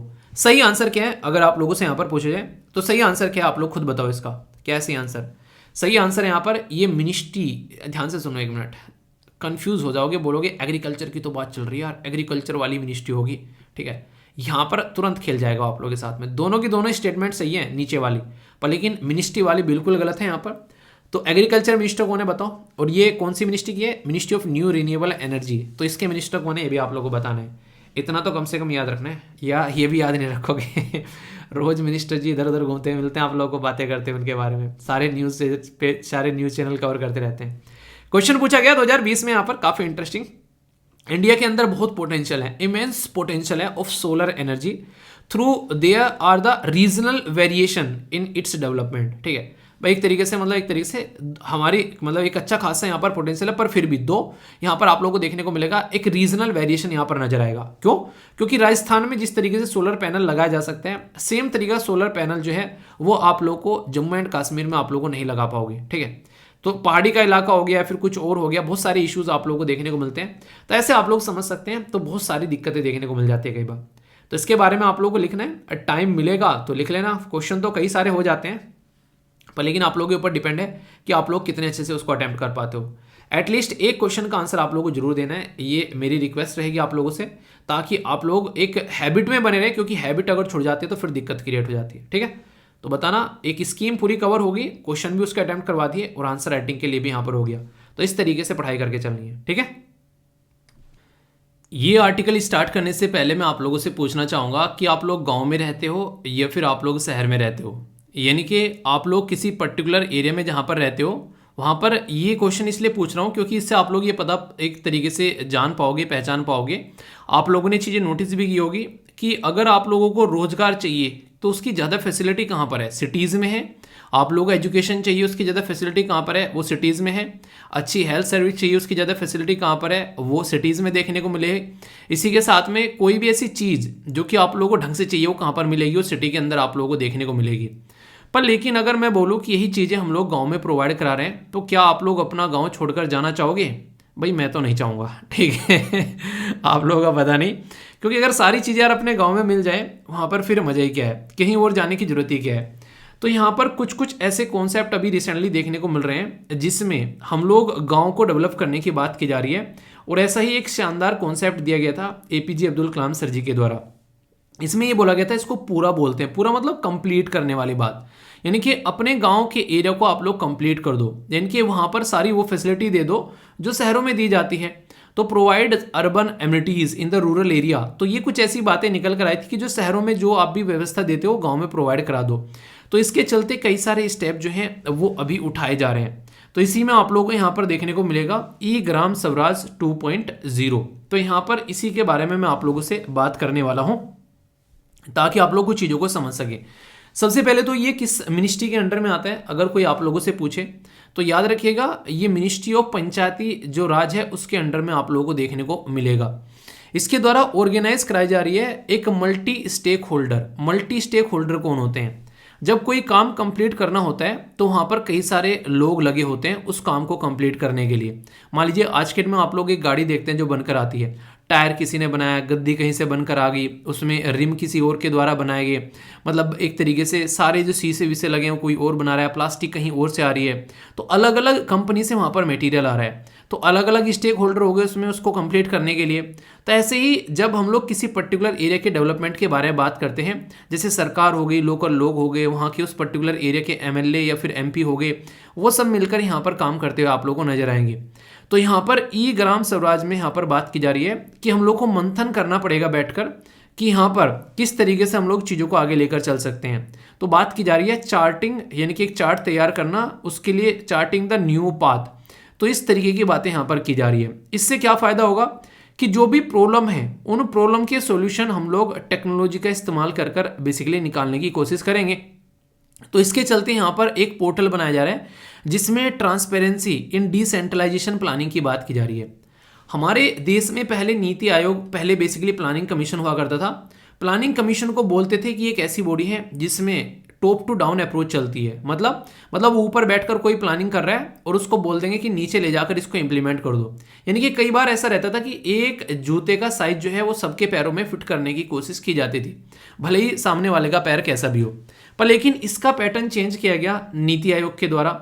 NITI Aayog ने क्या किया कि जैसा तुम्हारे जूते का साइज होगा, पैर का साइज होगा, वैसे ही जूता तुमको मिलेगा। यानी कि तुम बताओ कि तुम्हारी प्रॉब्लम क्या है और वो प्रॉब्लम जो है वो हम तक पहुंचाओ, फिर उसी के हिसाब से हम लोग यहाँ पर प्लानिंग करेंगे। इसीलिए अगर कोई आप लोगों से पूछे कि नीति आयोग और प्लानिंग कमीशन में क्या डिफरेंस है और आप लोगों को कुछ शब्दों में उसको एक्सप्लेन करना हो, तो ये है टॉप टू बॉटम और ये है बॉटम अप अप्रोच। यानी कि यहाँ पर जो है वो बॉटम यानी कि नीचे से ऊपर को लेकर चलने वाली अप्रोच चली जा रही है कि तुम बताओ और हम उसका सॉल्यूशन निकालेंगे। तो यहाँ पर जब हम लोग डिसेंट्रलाइजेशन के बारे में बात करते हैं तो उसका मतलब यही होता है कि ग्राउंड लेवल पर जो भी है उनसे पूछो। जैसे मैं आप लोगों को बोलता हूँ कि आप लोग एसएलवी कमांडो हो, कि जो भी प्रॉब्लम है आप लोगों को लेक्चर में आप लोग बताओ, उनको जिस हद तक मुझे लगेगा मैं उनको सोल्व कर सकता हूँ, मैं अपना बेस्ट दूंगा उनको सोल्व करने के लिए। प्रॉब्लम क्या है? प्रॉब्लम ये है जो आप लोगों ने बताई, ठीक है, कि सर पीपीटी हिंदी और इंग्लिश में होनी चाहिए, सर पीपीटी में एमसीक्यू होने चाहिए, सर पीपीटी में आंसर राइटिंग का क्वेश्चन भी होना चाहिए, वो भी हिंदी और इंग्लिश में होना चाहिए। तो बहुत सारी ऐसी चीज़ें यहाँ पर बोली गई जो कि मैं सुनता चला गया और उनको इम्प्लीमेंट करता चला गया। कईयों ने बोला कि सर कम से कम वोकैबुलरी, सर वोकैबुलरी लगा दिया करो, रोज वोकैबुलरी हुआ करेगी। कुछ ने बोला सर छोटे क्वेश्चन भी होने चाहिए कुछ। तो जो भी मैंने सुना कुछ छोटे छोटे न्यूज़ होनी चाहिए, तो सारी वो इम्प्लीमेंट करता चला गया। तो ये क्या थी? ये आप लोगों ने बोली और मैंने इंप्लीमेंट करी। तो मेरा तो जो पोजीशन होगी वो होगी नीति आयोग वाली, और आप लोग हो गए ग्राउंड लेवल पर कि जो भी प्रॉब्लम आप लोग फेस कर रहे हैं वो आप लोग मुझे बताते जा रहे हैं। अभी एक बहुत बड़ी प्रॉब्लम है कि सर कमेंट गायब हो जाते हैं किस किस के कमेंट गायब होते हैं यार? देखो ये इसमें मैं कुछ नहीं कर पाऊंगा। इसमें बेसिकली क्या रहता है, ये कमेंट ना यूट्यूब गायब करता है, उनको रिव्यू के लिए डाल देता है, ठीक है। अगर उसको कुछ भी लगता है कोई ऐसा शब्द है जो भी है, कई बार तो सारे मैसेज अच्छे होते हैं पर उसमें कई सिंबल यूज़ कर देते हो आप लोग उसकी वजह से, या फिर कोई एक बार कमेंट कर दिया फिर उसको एडिट कर देता है उसकी वजह से, पता नहीं बहुत सारे कमेंट रिव्यू में रहते हैं। मुझे टाइम मिलता रहता है, मैं उनको अप्रूव करता रहता हूँ। बाद में जाके कई सारे तो हैं एक तरीके से ना, जो इस तरीके रिव्यू में जाते हैं तो वो अप्रूव करने पड़ते हैं सिस्टमेटिकली जाकर, ठीक है। तो ये कंडीशन यहाँ पर रहता है। तो जब भी मुझे टाइम मिल जाता है तो टेंशन मत लिया करो, आपका जो आंसर है वो मेरे तक पहुँच जाता है, ठीक है वो भले ही वो रिव्यू में चला गया हो, पब्लिकली नहीं दिखेगा पर मेरे तक पहुँच जाता है, ठीक है। तो ये आप लोग ध्यान रखना। तो ये ऐसी चीज़ें हैं जो आप लोगों के सामने निकल कर आए। तो इसको कहते हैं कि एक तरीके से चीज़ों को ग्राउंड से लेकर चलना, यानी कि ग्राउंड अप्रोच इसको बोलते हैं कि ग्राउंड से जो भी प्रॉब्लम आ रही है उनको सोल्यूशन निकालो। अब आप लोग के मोहल्ले में कहाँ पर किस खंबे पर बेसिकली बल्ब जो है वो फ्यूज़ हो गया है, किस मोहल्ले के कौन से नलके में बेसिकली पानी नहीं आ रहा है, तो ये आप लोग जानते होंगे ना। या देश के प्राइम मिनिस्टर जानते हैं इस प्रॉब्लम को? नहीं। तो इसलिए कहते हैं कि जो ग्राउंड की प्रॉब्लम है वो ग्राउंड पर रहने वाले लोग ही उसका सोल्यूशन निकालेंगे। तो इसलिए डिसेंट्रलाइजेशन करना जरूरी है ताकि हम लोग अच्छे से चीज़ों को रिपोर्ट कर सकें, अच्छे से हम लोग अकाउंटिंग कर सकें और अच्छे से चीज़ों को इंप्लीमेंट कर सकें। तो पंचायत एंटरप्राइज सूट की बात की जा रही है जिसका नाम रखा गया यहाँ पर PES। तो PES जो है वो ई पंचायत मिशन के तहत यहाँ पर इंप्लीमेंट किया जाएगा, जिसमें कई सारे एरिया पर फोकस किया जाएगा। जैसे पंचायत का रोल क्या है वो यहाँ पर देखने को मिलेगा, अच्छे से हम लोग उसको कैसे लेकर चल सकते हैं, कैसे वो प्लानिंग के तौर पर कैसे यहाँ पर प्रोग्रेस हो रही है, किस तरीके से यहाँ पर रिपोर्टिंग हो रही है, कैसे अकाउंटिंग हो रही है। काम को करना और काम को सही तरीके से करने में बहुत बड़ा फर्क होता है। एक होता है कि बस आप लोगों को कोई काम मिल गया, आप लोगों ने उसको निपटा दिया, एक है कि उसको दिल से किया। टाइम दोनों में इतना ही लग रहा है, बस यहाँ पर दिल जो है एक तरीके से वो ढंग से दिल काम में नहीं लग रहा है। तो इसलिए एक बेसिक नेचर इंसान का भी बन जाता है यहाँ पर, ठीक है। तो उसी के बारे में बातें की गई। तो ई स्वराज के बारे में आप लोग याद रखिएगा किस पर्टिकुलर पर्पज के लिए है, ये कौन सी मिनिस्ट्री का है, वो सारी बातें मैंने आप लोगों को यहाँ पर बता दी। एक बात और याद रखिएगा कि हमारे देश में ऑलरेडी पंचायती नहीं थी, पर DPSP यानी कि directive principle of state policy जो कि पार्ट 4 में देखने को मिलता है, उसमें आर्टिकल 40 में पंचायत के बारे में थोड़ा सा मेंशन किया गया था। तो वहीं से ही पंचायत निकल कर आई और आज की डेट में हमारे देश में 73rd और 74th कॉन्स्टिट्यूशन अमेंडमेंट करके पंचायत जो है वो गांव के लिए और म्यूनसिपैलिटी जो है वो शहर वालों के लिए एक ग्राउंड लेवल पर इंप्लीमेंट की गई, एक लोकल गवर्नमेंट के तौर पर। तो ये किस ईयर में किया गया ये आप लोगों को बताना है। तो ये कुछ बेसिक चीज़ें हैं, बाकी अगर आप लोगों को क्लियर नहीं है ये चीज़ें तो पंचायत के 2 लेक्चर बना रखे हैं पॉलिटी में, बहुत ही शिद्दत से बना रखे हैं, तो बहुत सारे लोग उनका फायदा उठा सकें। आप लोग भी जाकर देख लेना, मजा ना आए तो बताना फिर, ठीक है। बिल्कुल डिटेल में पढ़ा रखा है, तो उसको जाकर जरूर देखना। दुनिया में जो अर्थव्यवस्था है वो कैसी परफॉर्मेंस देने वाली है, इसका एक खाका यानी कि इसका एक आंकड़ा तैयार करता है यहाँ पर इंटरनेशनल मॉनेटरी फंड, जिसको शॉर्ट फॉर्म में आप लोग IMF बोलते हो। तो IMF ही यहाँ पर तैयार करता है वर्ल्ड इकोनॉमिक आउटलुक, और अभी रिसेंटली इसके द्वारा यहाँ पर ये आउटलुक तैयार किया गया। तो उसी आउटलुक के बेस पर इसने ग्लोबल की जो इकोनॉमी है उसका एक एनालिसिस किया कि ग्लोबल जो इकोनॉमी है वो कैसी रहने वाली है आने वाले टाइम में। तो 2022 में तो फिर भी सही है, 23 में ये नीचे जाने वाली है बहुत ज़्यादा है, और 24 में फिर थोड़ा सा उभरेगी, ये बातें बताई गई है। जो एडवांस इकोनॉमी है उनमें कोई ज़्यादा अच्छी चीज़ें नहीं होने वाली हैं, वो आप लोगों को डाउन जाती हुई नजर आएंगी, और 24 में थोड़ा सा इंप्रूवमेंट होगा। पर लेकिन जो इमर्जिंग इकोनॉमी है, जैसे कि उनमें इंडिया भी आप लोगों को देखने को मिलेगा, उनका ग्राफ जो है वो आप लोगों को पॉजिटिव नजर आएगा। तो ये एक ऐसी स्टेटमेंट बेस्ड क्वेश्चन आप लोगों का यूपीएससी यहाँ पर बना देगा कि वर्ल्ड इकोनॉमिक फोरम ने ये बोला है कि ग्लोबल इकोनॉमी जो है वो एक्सपोनेंशियल तरीके से बढ़ने वाली है, एडवांस इकोनॉमी और ज़्यादा तरीके से बढ़ेगी, और इमर्जिंग इकोनॉमी जो है वो भी यहाँ पर बढ़ती हुई नजर आएगी। तो कुछ भी ऐसी स्टेटमेंट देकर अगर पूछ ले और आप लोगों को आइडिया नहीं लगेगा तो फिर दिक्कत हो जाएगी। तो जरूरी है इसके बारे में थोड़ी सी बात कर लेते हैं, ताकि आप लोगों के माइंड में इसको लेकर क्लैरिटी थोड़ी आए। पहले तो वर्ल्ड लेवल पर इसने क्या बोला है वो आप लोग याद रखिएगा, फिर कहां कहां पर क्या क्या सिचुएशन है वो आप लोग समझ सकते हैं। इंडिया की जो इकोनॉमी है उसको इन्होंने उभरता सितारा बताया, बहुत ही शानदार जो है वो इकोनॉमी रहने वाली है। और इसमें चलते अगर अलग अलग रीजन पे आप लोग देखोगे, यूनाइटेड स्टेट जो है यहाँ पर, तो इसमें आप लोगों को देखने को मिलेगा ये घटती हुई नजर आ रही है। इसी के साथ में यूरोप वाले एरिया में भी 2023 में घटेगी, फिर 24 में थोड़ी सी बढ़ेगी। अगर बात करें मिडिल ईस्ट और सेंट्रल एशिया वाले रीजन में, यहाँ पर भी कुछ ऐसा ही माहौल देखने को मिलने वाला है। अगर बात करें सदर्न अफ्रीकन, जो सहारन अफ्रीकन है वहां पर, तो वहां पर पॉजिटिव रहेगा। अगर बात करें यहाँ पर इमर्जिंग जो डेवलपिंग एशिया है, वहां पर भी आप लोगों को लिटिल बिट एक पैटर्न में देखने को मिलेगा। बाकी मतलब कहने का है कि कोविड-19 के बाद में जो इम्पैक्ट पड़ा इकोनॉमी के ऊपर में, उसके बाद में यहाँ पर रसिया और यूक्रेन के अंदर में जो लड़ाई हुई उसकी वजह से जो खतरनाक सिचुएशन क्रिएट हुई, उन सबका इम्पैक्ट जो है वो आप लोगों को यहाँ पर नजर आ रहा है। बेसिकली यहाँ पर रिलीज किया गया इंटरनेशनल मॉनेटरी फंड के द्वारा, और इसके द्वारा यहाँ पर वर्ल्ड इकोनॉमिक जो आउटलुक है यहाँ पर ये आप लोगों के सामने निकल कर आया। साल में 2 बार आता है, पहला अप्रैल और अक्टूबर में देखने को मिलता है, और फिर यहाँ पर जनवरी और जुलाई में आप लोगों को देखने को मिलता है, ठीक है। तो ये इसको अपडेट करते हैं। तो वर्ल्ड की इकोनॉमी इनके द्वारा बताया गया है 2.9 के करीब आप लोगों को यहाँ पर देखने को मिलने वाली है। इन्फ्लेशन जो है वो कुछ कंट्रोल होगा, पर लेकिन फिर भी जो है पैटर्न में चीज़ें चलती रहेंगी, और इंडिया जो है वो फास्टेस्ट ग्रोइंग रहने वाली है 2023 और 24 में। इसके सामने कोई नहीं टिकने वाला है, ये बातें यहाँ पर बताई गई है। ये तो आप लोगों को मैंने बता दी। अगर आप लोग देखोगे यहाँ पर ऑलरेडी क्वेश्चन पूछा जा चुका है वर्ल्ड इकोनॉमिक आउटलुक के बारे में भी यूपीएससी के द्वारा, और यहाँ पर इसी के साथ में एक रिपोर्ट है जिसको ग्लोबल फाइनेंशियल स्टेबिलिटी रिपोर्ट बोलते हैं। ये भी यहाँ पर IMF के द्वारा ही तैयार की जाती है, और इसके ऊपर ऑलरेडी एग्जाम में क्वेश्चन पूछे जा चुके हैं। तो जो रिपोर्ट होती है वो काफ़ी इंपॉर्टेंट होती है, इसलिए इसके बारे में आप लोग याद रख सकते हैं, ठीक है। IMF और जो वर्ल्ड बैंक है वो ट्विंस बोले जाते हैं, यानी कि जुड़वा बच्चे, जो भी आप लोग मानो बेटा बेटी या फिर बेटे बेटे या फिर बेटी बेटी, मतलब दोनों जुड़वा हैं। इनका जो उद्घाटन है, जो ढक्कन जो खोला गया था वो किस साल में खोला गया था, आप लोगों को ये बताना है। इसके बारे में मैंने डिस्कस किया था कई बार आप लोगों से, थोड़ा सा आइडिया रखोगे तो आप लोगों के माइंड में कन्फ्यूजन नहीं रहेगा। तो बताना जरूर, देखता हूँ कौन कौन से आंसर देता है। रिसेंटली अभी आप लोगों ने सुना, और मैंने आप लोगों को एक बार एक आर्टिकल में डिस्कस भी किया था कि बर्ड का सर्वे किया जा रहा है। तो यहाँ पर अगर बाहर से कोई भी स्पीसीज हमारे देश के अंदर में आती है, तो यहाँ पर एशियन वाटर बर्ड जो है उसका सर्वे यहाँ पर किया जा रहा है। तो इसमें यहाँ पर जो पर्टिकुलर एक रिजर्व है हमारे देश के अंदर में, जिसका नाम है कवल टाइगर रिजर्व, तो उसके अंदर में बड़ी ही रेयर सी स्पीसीज यहाँ पर देखने को मिल रही है। तो उसके बारे में यहाँ पर बात की जा रही है, और ये रिसेंटली काफ़ी ज़्यादा न्यूज़ में भी था। तो जो कवल टाइगर रिजर्व है यहाँ पर, ये आप लोग यहाँ पर एग्जैक्ट लोकेशन इसकी देख सकते हैं। यहाँ पर आप लोग यहाँ पर ये नजर आएगा ऊपर नॉर्थ में, तेलंगाना के अंदर में, ठीक है। इसके बारे में बात करें तो मोर देन 340 के करीब डिफरेंट स्पीसीज आप लोगों को देखने को मिलेगी। कुछ रेयर भी है, जैसे फॉल्कन हो गया, उसके बारे में मैंने आप लोगों को बताया था। टाइगर अगर बात करें, केवल टाइगर रिजर्व जो है ये एशियन वाटर बर्ड सेंसस के तौर पर यहाँ पर इसको देखा जा रहा है। तो इसके चलते यहाँ पर स्टडी की जा रही है। तो लोकेशन तेलंगाना के अंदर में देखने को मिलेगी, और इसके साथ में जो रिवर है यानी कि जो नदी है कनेक्टेड, उसका नाम है गोदावरी, ठीक है। इसी के साथ में यहाँ पर ये पार्ट है डेक्कन पेनिनसुला का। सेंट्रल जो हाईलैंड्स होते हैं, जो हैबिटेट है इसके अंदर में फ्लोरा एंड फ्यूना दोनों पाए जाते हैं। फ्लोरा क्या होता है, पेड़ पौधे फूल पत्तियां, और फ्यूना क्या होता है, जीव जंतु। तो यहाँ पर आप लोगों को देखने को मिलेगा काफ़ी घने जंगल होते हैं, ग्रास लैंड वगैरह, इसी के साथ में नदियाँ, स्ट्रीम्स, वाटर बॉडी सब देखने को मिलेंगे। और ये पेड़ पौधे आप लोगों को नजर आएंगे यहाँ पर, जैसे कि फ्लोरा में बात करें अगर, यहाँ पर टीक, बैम्बो, महुआ, ये ट्री देखने को मिलेंगे। फ्यूना में बात करें तो नीलगाय की बात की जा रही है, चिंकारा, ब्लैक बक, ये सारे आप लोग यहाँ पर देखने को मिलेंगे जो इस पर्टिकुलर एरिया में पाए जाते हैं। तो यहाँ पर जो सेंसस कंडक्ट कराया जा रहा है उसमें रेयर कुछ स्पीसीज देखने को मिलती है, तो उसके बारे में फिर अलग से स्टडी बन जाती है। ठीक है, तो ये कुछ बेसिक चीजें पता होना चाहिए बस एटलीस्ट कि हाँ सभी कुछ है।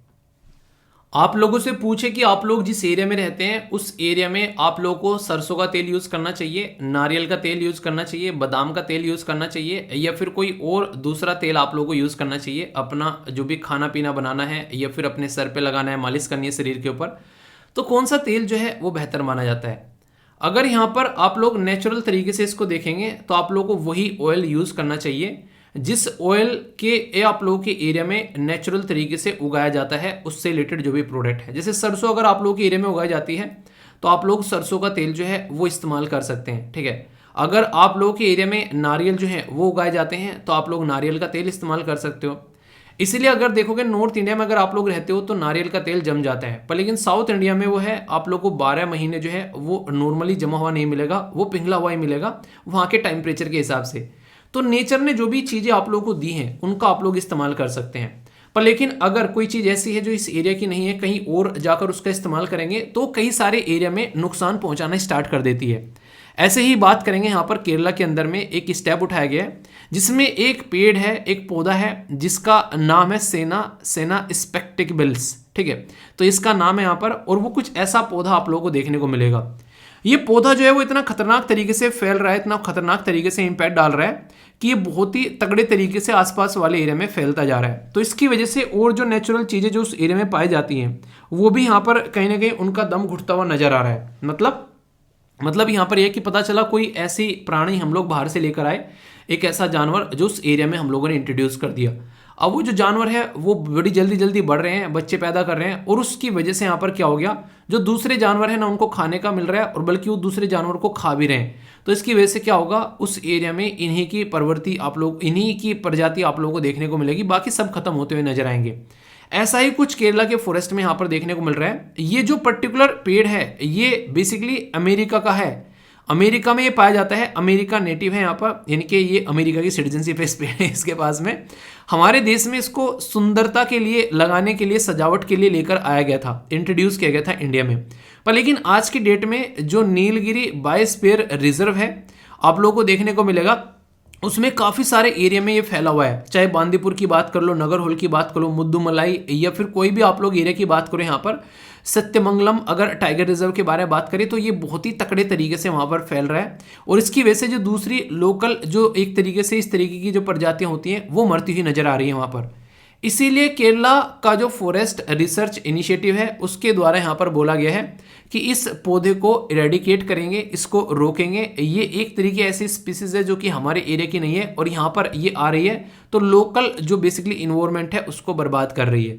तो इसके चलते इसको मैनेज करने की बात यहाँ पर की जा रही है। तो अगर आप लोगों से क्वेश्चन पूछे कि सेना यहाँ पर स्पेक्टिबल्स ये पर्टिकुलर कहाँ का नेटिव है, तो अमेरिका का है। कहाँ पर इसको टैकल करने के लिए अभी जो है प्लान बनाया गया है, तो केरला के अंदर में इसको बेसिकली टैकल करने के लिए प्लान बनाया गया है।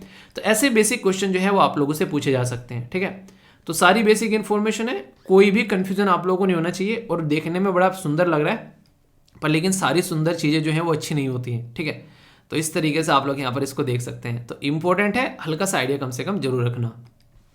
जब दो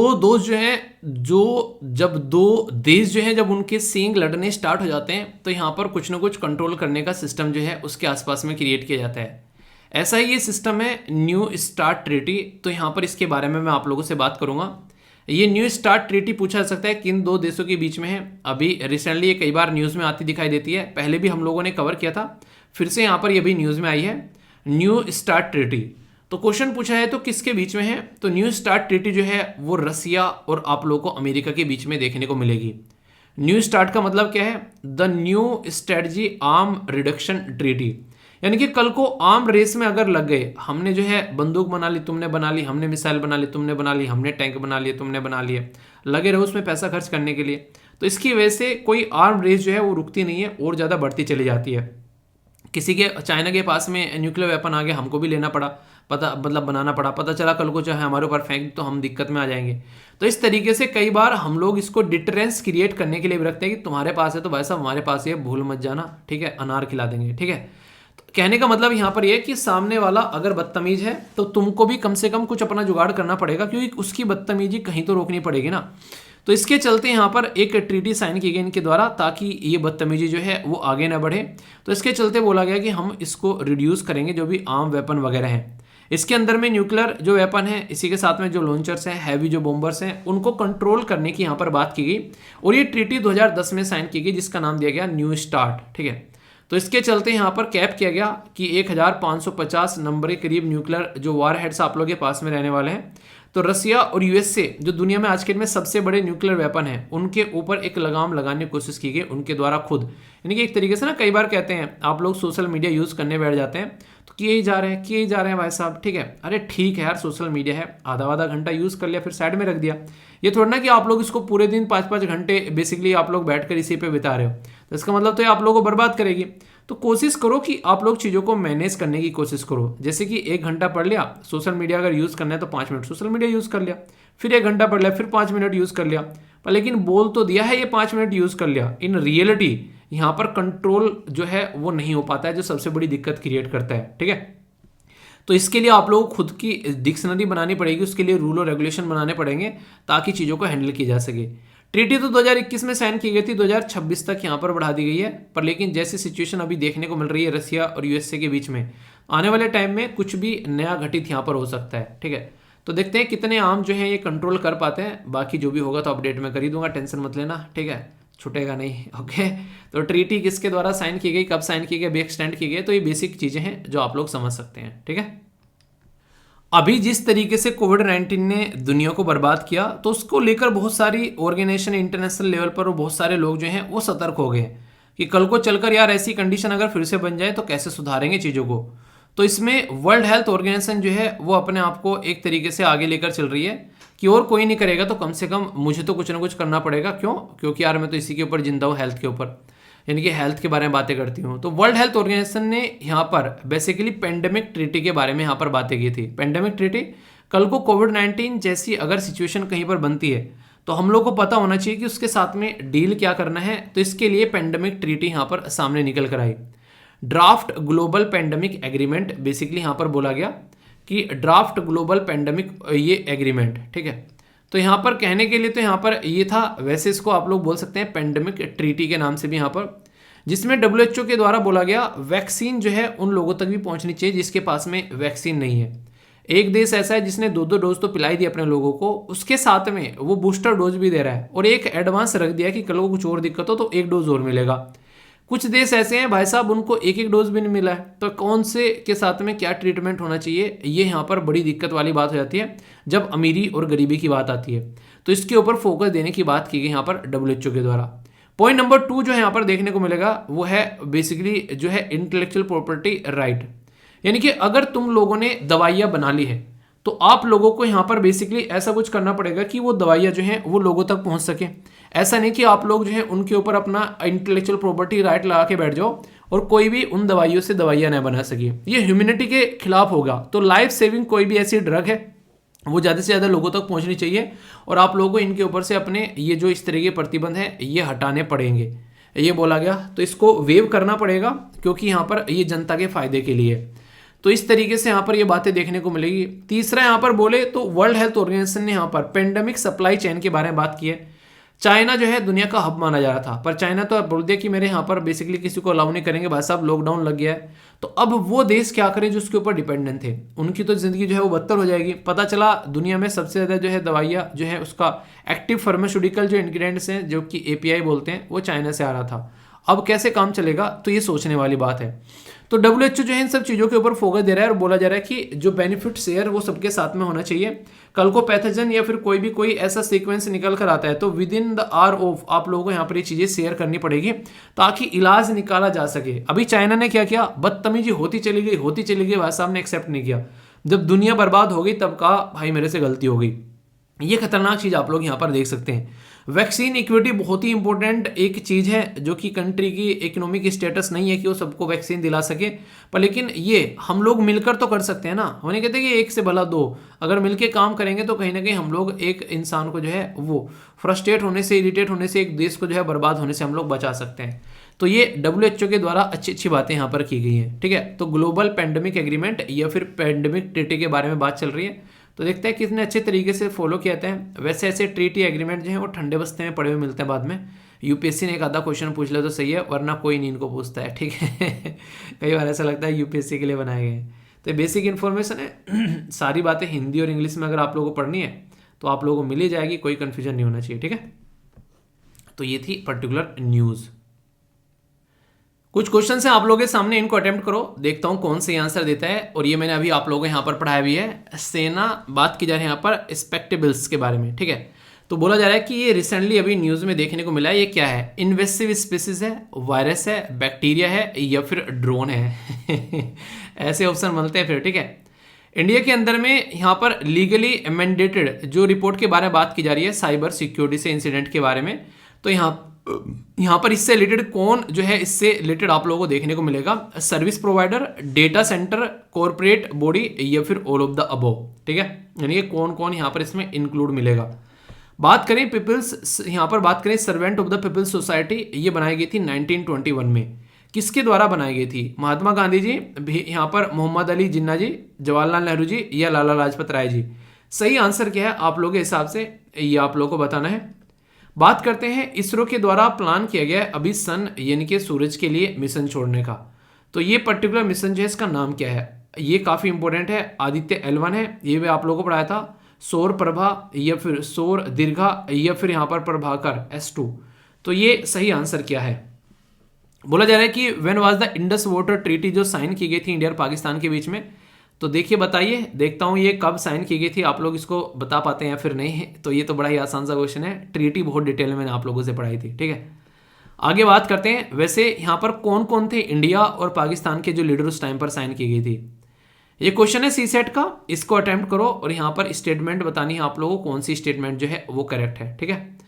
अगर बात करें यहाँ पर, ये है मिडिल अंडमान। मिडिल अंडमान जो है, अगर अंडमान एंड निकोबार वाला एरिया आप लोग देखेंगे तो कुछ मैप आप लोगों को पहले तो यहाँ पर बता दूं कि ये अपनी कंट्री में अगर जब आप लोग जाओगे बे ऑफ बंगाल वाले रीजन में, यहाँ पर आप लोग को अंडमान एंड निकोबार यहाँ पर देखने को मिलेगा। सबसे ऊपर जो रहता है नॉर्थ अंडमान, फिर मिडिल अंडमान, फिर साउथ अंडमान आप लोगों के सामने निकल कर आता है, ठीक है। अगर बात करें साउथ अंडमान के अंदर ही आप लोगों को पोर्ट ब्लेयर देखने को मिलेगा, जो कि अंडमान एंड निकोबार की कैपिटल आप लोगों के सामने नजर आती है। तो ये एक मैप बेस्ड क्वेश्चन आप लोगों से बन सकता है, इसके बारे में याद रखिएगा। अभी डेवलपमेंट के बारे में यहाँ पर बात की गई थी गवर्नमेंट के द्वारा इन पर्टिकुलर रीजन के अंदर, जिसकी वजह से काफी ज्यादा न्यूज में भी यहाँ पर थे, ठीक है। अंडमान एंड निकोबार वाले रीजन में टोटल मिलाकर कितने आइलैंड है, ये आप लोगों को बताना है, ठीक है। और उसमें से कितने आइलैंड जो है वो वहाँ पर लोग पाए जाते हैं, ये देखता हूँ कौन कौन से आंसर देता है, ठीक है। तो बेसिक है, इसका आंसर आप लोगों को पता होना चाहिए। अभी क्वेश्चन देखते हैं।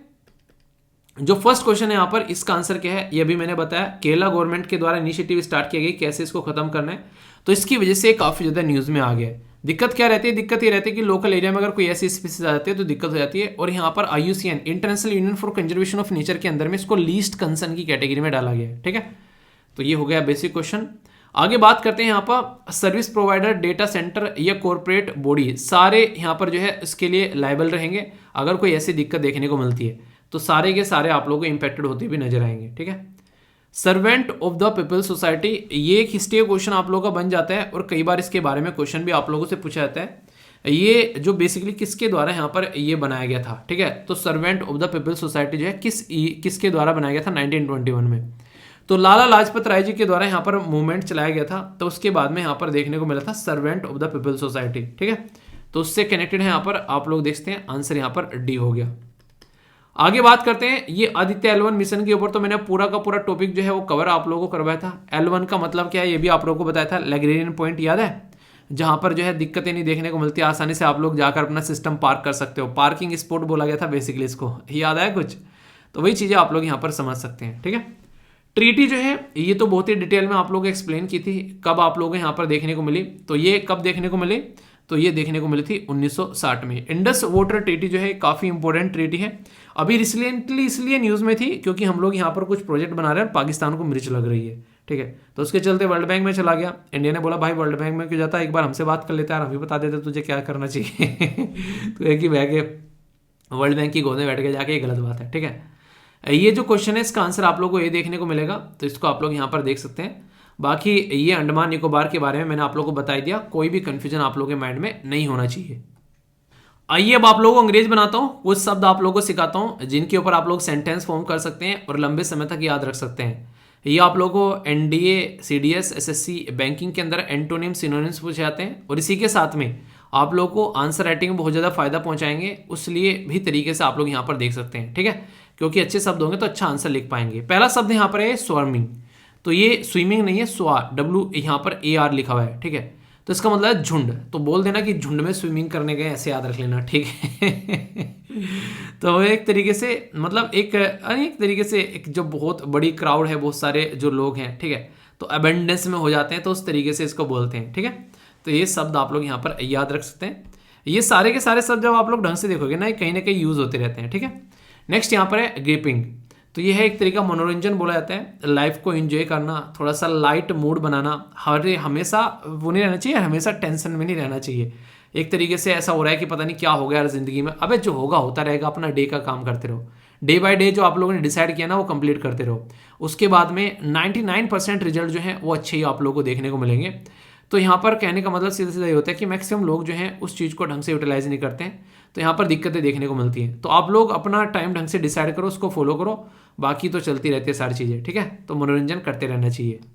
सब सुना है ड्यूटी, मैंने आप लोगों को कई बार बोला भी है कि don't pollute your duty, if you will pollute your duty you have to salute everyone, but if you will salute your duty everyone will salute you. यानी कि अपने कर्तव्य को अगर आप लोग ढंग से फॉलो नहीं करोगे तो हर एक इंसान को आप लोग सैल्यूट मारते हुए नजर आओगे, पर लेकिन अगर अपने काम को ढंग से फॉलो करोगे तो भाई तब दुनिया आप लोगों को सैल्यूट मारेगी। तो कौन सी चीज़ चाहिए, आप लोगों को सैल्यूट करना है या फिर करवाना है? तो अपनी ड्यूटी को सैल्यूट करना स्टार्ट करो, डिसिप्लिन में रहो, जो भी आप लोगों की पढ़ाई है उसको ढंग से कंप्लीट करो। एक दिन ऐसा होगा कि दुनिया जो है वो आप लोगों को सैल्यूट मारेगी, वरना तो फिर ज़िंदगी ऐसे ही चली जाएगी। आप लोग जानते हैं कि कितने सारी जनता है देश के, आप लोग भी कहीं गुम हो जाओगे, उसमें पता नहीं चलेगा कोई धरती पर ऐसा इंसान आया भी था क्या। तो इसलिए कोशिश करो अपनी ज़िंदगी को सही से जीने की। कई सारे लोग जो हैं वो परेशान रहते हैं, कई सारे लोग जो हैं चिंता में रहते हैं बिना किसी बात को लेकर, तो इसको बोलते हैं डिस्टॉर्ट, ठीक है। तो यहाँ पर डिस्टॉर्ट यानी कि व्याकुल रहना। क्या हो गया, ऐसे ही यार पता नहीं सुबह लेट उठ गया उसकी वजह से इरिटेट हो रहा हूँ। अबे लेट उठ गया सही है ना, अब पढ़ ले बैठ के, अभी उसकी वजह से इरिटेट हो रहा है और 4-5 घंटे बर्बाद कर दे, उसके बाद फिर और डिस्ट्रेस, उसमें स्ट्रेस में जाना। देखो मुझे लगता है कि मोटिवेशन कहाँ से आना चाहिए, नॉर्मली आप लोगों के काम से आना चाहिए। जब काम हो जाए तो इंसान जो है वो आराम से कंफर्टेबल फील करना स्टार्ट कर देता है। तो अपनी ज़िंदगी में हमेशा सबसे बड़ा फोकस जो है वो अपने वर्क पर करो। ऐसा नहीं कि लाइफ को एंजॉय करने के लिए मना कर रहा हूँ, लोगों से बातें भी करो, 1-2 इंसान अपने पास में ऐसा रखो जिसके साथ में आप लोग चिल मार सको आसानी से। पढ़ाई की बातें ना करो वहाँ पर, ठीक है, थोड़ा बहुत इधर उधर की अपना वही मौज मस्ती वाली, और क्या चल रहा है ज़िंदगी में कोई नहीं। कई बार ऐसा होता है कि एक झुंड रहता है, उसमें एक आधे दोस्त के पास में गर्लफ्रेंड होती है, दूसरे के पास में होती नहीं, तो उसके मजे लेते हैं और फ़ोन नहीं आया अब तक। तो वो सब चीज़ें चलती रहती हैं। तो ऐसे ही मतलब एक दूसरे के मजे लेते रहते, तो अपना लाइट मूड रखो थोड़ा सा। या किसी के पास में रिलेशनशिप में है तो अपने ऐसे रिलेशनशिप रखो ताकि एक दूसरे का मूड जो है थोड़ा लाइट कर सको, ना कि टेंशन में हुए घूम रहे हैं। तो लाइफ में थोड़ा सा लाइफ को एंजॉय करना स्टार्ट करो, ठीक है। तो वो वाली चीज़ें होनी चाहिए ज़िंदगी में ताकि आप लोग अपने काम पर फोकस कर सको, ठीक है। नेक्स्ट यहाँ पर फियस्को, इसको बोलते हैं असफलता, ठीक है, यानी कि फेलियर हो जाना। जब बहुत ही ज़्यादा इरिटेट रहेगा इंसान, काम नहीं करेगा, तो फेल भी होता हुआ नजर आएगा। और फेलियर ऐसी चीज़ नहीं है कि जो आप लोगों को रोक देती है, वो आप लोगों को ये बताती है कि जो आप लोगों को अचीव करने के लिए जो मेहनत की है ना वो अप टू द मार्क नहीं है भाई साहब, थोड़ा सा और मेहनत कर लो तो थोड़ा सा और आगे बढ़ जाओगे, ठीक है। तो फेलियर आप लोगों को रोकने के लिए नहीं, वो आप लोगों को टोकने के लिए होता है कि सही नहीं जा रहे हो भाई साहब, थोड़ा सा सही चल बढ़ो। तो कुछ चीज़ें ऐसी होती हैं जो ज़िंदगी में सही रहती हैं। उस टाइम पर लगेगा आप लोगों को बहुत ज़्यादा बुरा हो गया यार ज़िंदगी में, ऐसा किसी के साथ ना करे ऊपर वाला। पर जब थोड़ा सा आगे बढ़ोगे ना, डॉट कनेक्ट करोगे, तो चीज़ें आप लोगों की कनेक्ट होना स्टार्ट हो जाएंगी। स्टीव जॉब जो है एप्पल के फाउंडर साहब, उनकी एक स्पीच है काफ़ी शानदार, वो कनेक्टिंग द डॉट्स। यानी कि जो आप लोगों की साथ ज़िंदगी में आज की डेट में हो रहा है ना, आप लोगों को समझ में नहीं आएगा क्यों हो रहा है, पर लेकिन जैसे ही चीज़ें आगे बढ़ना स्टार्ट होगी तो आप लोगों को उसका रीज़न समझ में आना स्टार्ट हो जाएगा और आप लोग लाइफ के डॉट जो है वो कनेक्ट करना स्टार्ट कर दोगे। तो कनेक्टिंग द डॉट्स जो है वो काफ़ी फेमस स्पीच की कैटेगरी में आती है, ठीक है। तो देखना जरूर, यूट्यूब पर भी अवेलेबल है, आप लोग उसको देख सकते हैं, ठीक है। तो कैसा लगा आज का डिस्कशन? मैं आशा करता हूँ शानदार तरीके से आप लोगों ने एंजॉय किया होगा। एक बच्चा कह रहा है कि सर सोशल मीडिया का एडिक्शन हो गया है, ठीक है। एडिक्शन जो है वो किसी भी चीज़ का खतरनाक होता है, ठीक है, वो कोई भी चीज़ क्यों ना हो धरती पर। तो इसलिए एडिक्शन किसी चीज़ का नहीं बनाना है। अगर कोई भी चीज़ करनी है इस्तेमाल, तो उसको आप लोगों को पता होना चाहिए कि कितना इस्तेमाल करना है, उसके ऊपर कंट्रोल कहाँ लगाना है। अगर वहाँ पर कंट्रोल नहीं लगेगा तो फिर वो अनकंट्रोल चीज़ें आप लोगों की ज़िंदगी को कंट्रोल करना स्टार्ट कर देगी, अपने हिसाब से चलाना स्टार्ट कर देगी। तो ये चीज़ें आप लोगों को पता होती हैं, पर फिर भी आप लोग जो है इनके ट्रैप में फंस जाते हो। क्यों? क्योंकि आप लोग जो है इनमें अपना डोपामाइन रिलीज़ करते हो। तो अपनी ज़िंदगी के डोपामाइन रिलीज़ करने के पैटर्न चेंज करो कि कहाँ पर डोपामाइन रिलीज़ होना चाहिए, कि जब मैं आज का टारगेट पूरा कर लूँगा या कर लूँगी, वहाँ पर मेरे डोपामाइन रिलीज होंगे, वहाँ पर मैं लाइफ को एंजॉय करूँगा या करूँगी। ये चीज़ें डिसाइड करनी पड़ेगी और एक दिन में कोई 30 मार खा नहीं होता। अगर आप लोगों को लग रहा है कि आप लोग जो है आज पढ़कर सब कुछ निकाल दोगे, तो ऐसा कुछ नहीं हुआ यार, आज तक किसी का नहीं हुआ। अगर पूरी साल नहीं पढ़ने वाले हो तो एक दिन में कुछ नहीं होने वाला है, ठीक है। मतलब कुछ एक दिन में कुछ 30 मार खानी बनोगे। और अगर पूरी साल आप लोग पढ़ रहे हो तो फिर भी एक दिन अगर आप लोग सोच रहे हो कि एक दिन में कुछ गड़बड़ हो जाने वाली है, तो उस एक दिन में गड़बड़ नहीं होने वाली है, ठीक है। पूरी साल से पढ़ रहा है, एक दिन नहीं पढ़ेगा तो कुछ नहीं बिगड़ेगा। और पूरी साल से नहीं पढ़ा है और आज नहीं पढ़ रहा है तो आज पढ़ लिया दबा के, तो फिर भी कुछ नहीं बिगड़ने वाला है। लेकिन दोनों ही पैटर्न में आप लोगों को चीज़ें पता होनी चाहिए कि ज़िंदगी में डिसिप्लिन में रहकर आप लोगों को काम करना पड़ेगा, ठीक है। तो यहाँ पर ये कहते हैं कि यदि साल भर पढ़ाई की होगी तो भी एक दिन में कोई फ़र्क नहीं पड़ने वाला है, और यदि साल भर पढ़ाई नहीं किया तो भी एक दिन में फ़र्क नहीं पड़ने वाला है। तो टेंशन काहे को लेने का मेरे दोस्त, लाइफ को एंजॉय करने का, ठीक है। तो ये थी कुछ बातें, फीडबैक जरूर देना। मेरे साथ में आप लोग कनेक्ट रह सकते हैं सोशल मीडिया हैंडल पर लेकिन कोशिश करो कि जो दिक्कतें हो वही लिखो। कई बार कई सारे आंसर सेंड करने लग जाते हैं, मत करो यार आंसर सेंड, कहाँ कहाँ तक आंसर देखूंगा मैं। आंसर तो आप लोग एक दूसरे के एनालाइज कर लिया करो, मेरे पास में आप लोग सेंड करो जो प्रॉब्लम हो आप लोगों की, ठीक है। तो वो चीज़ें मेरे तक पहुँचे तो सही है, पर लेकिन आंसर वगैरह थोड़े से आंसर हो गए। कोई शेड्यूल SLV प्लानर जो है, जो नहीं टेलीग्राम पर शेयर किया था, उसको सेंड कर रहा है, तो इनसे थोड़ा सा बचो, ठीक है, ताकि मेरे पास में सही चीज़ें सही टाइम पर मुझे मिलती रहे, वरना फिर सारी ओवरलैप हो जाती हैं। तो ये था आज का डिस्कशन। मैं आशा करता हूँ आप लोगों ने अच्छे से एंजॉय किया होगा। बाकी वीडियो के नीचे लिंक मिल जाते हैं सारे, इनको ज्वाइन कर सकते हैं। तो कैसा लगा लेक्चर? आज के लेक्चर को क्या रेट दोगे आप लोगों को? कौन सा आज का सबसे बेहतरीन लेक्चर, कौन सा बेहतरीन सबसे आज का जो है टॉपिक लगा कि उसने तो बस मज़ा लगा दिया? बताना जरूर आज का फेवरेट पार्ट कौन सा है इसका, ठीक है। और बाकी बता दिया करो यार कमेंट बॉक्स में, ताकि मुझे पता चलता रहे कि आप लोग हो इस पर्टिकुलर चैनल के ऊपर में, अपने परिवार का पार्ट हो। मतलब पता ही नहीं चलता है, आप लोग पार्टिसिपेट ही नहीं करते तो पता कैसे चलेगा, ठीक है। तो अच्छे पार्टिसिपेट करते रहो। चलिए तो नेक्स्ट लेक्चर मिलता हूँ, तब तक अपना ध्यान रखिए। और वो वीडियो देखी किस किसने, जो आप लोगों के लिए पूरा एक मंथ का करंट अफेयर प्रैक्टिस करवाया गया है, वो जरूर देख लेना। देखोगे तो फिर चीज़ें बहुत अच्छे से अंडरस्टैंड कर पाओगे, ठीक है।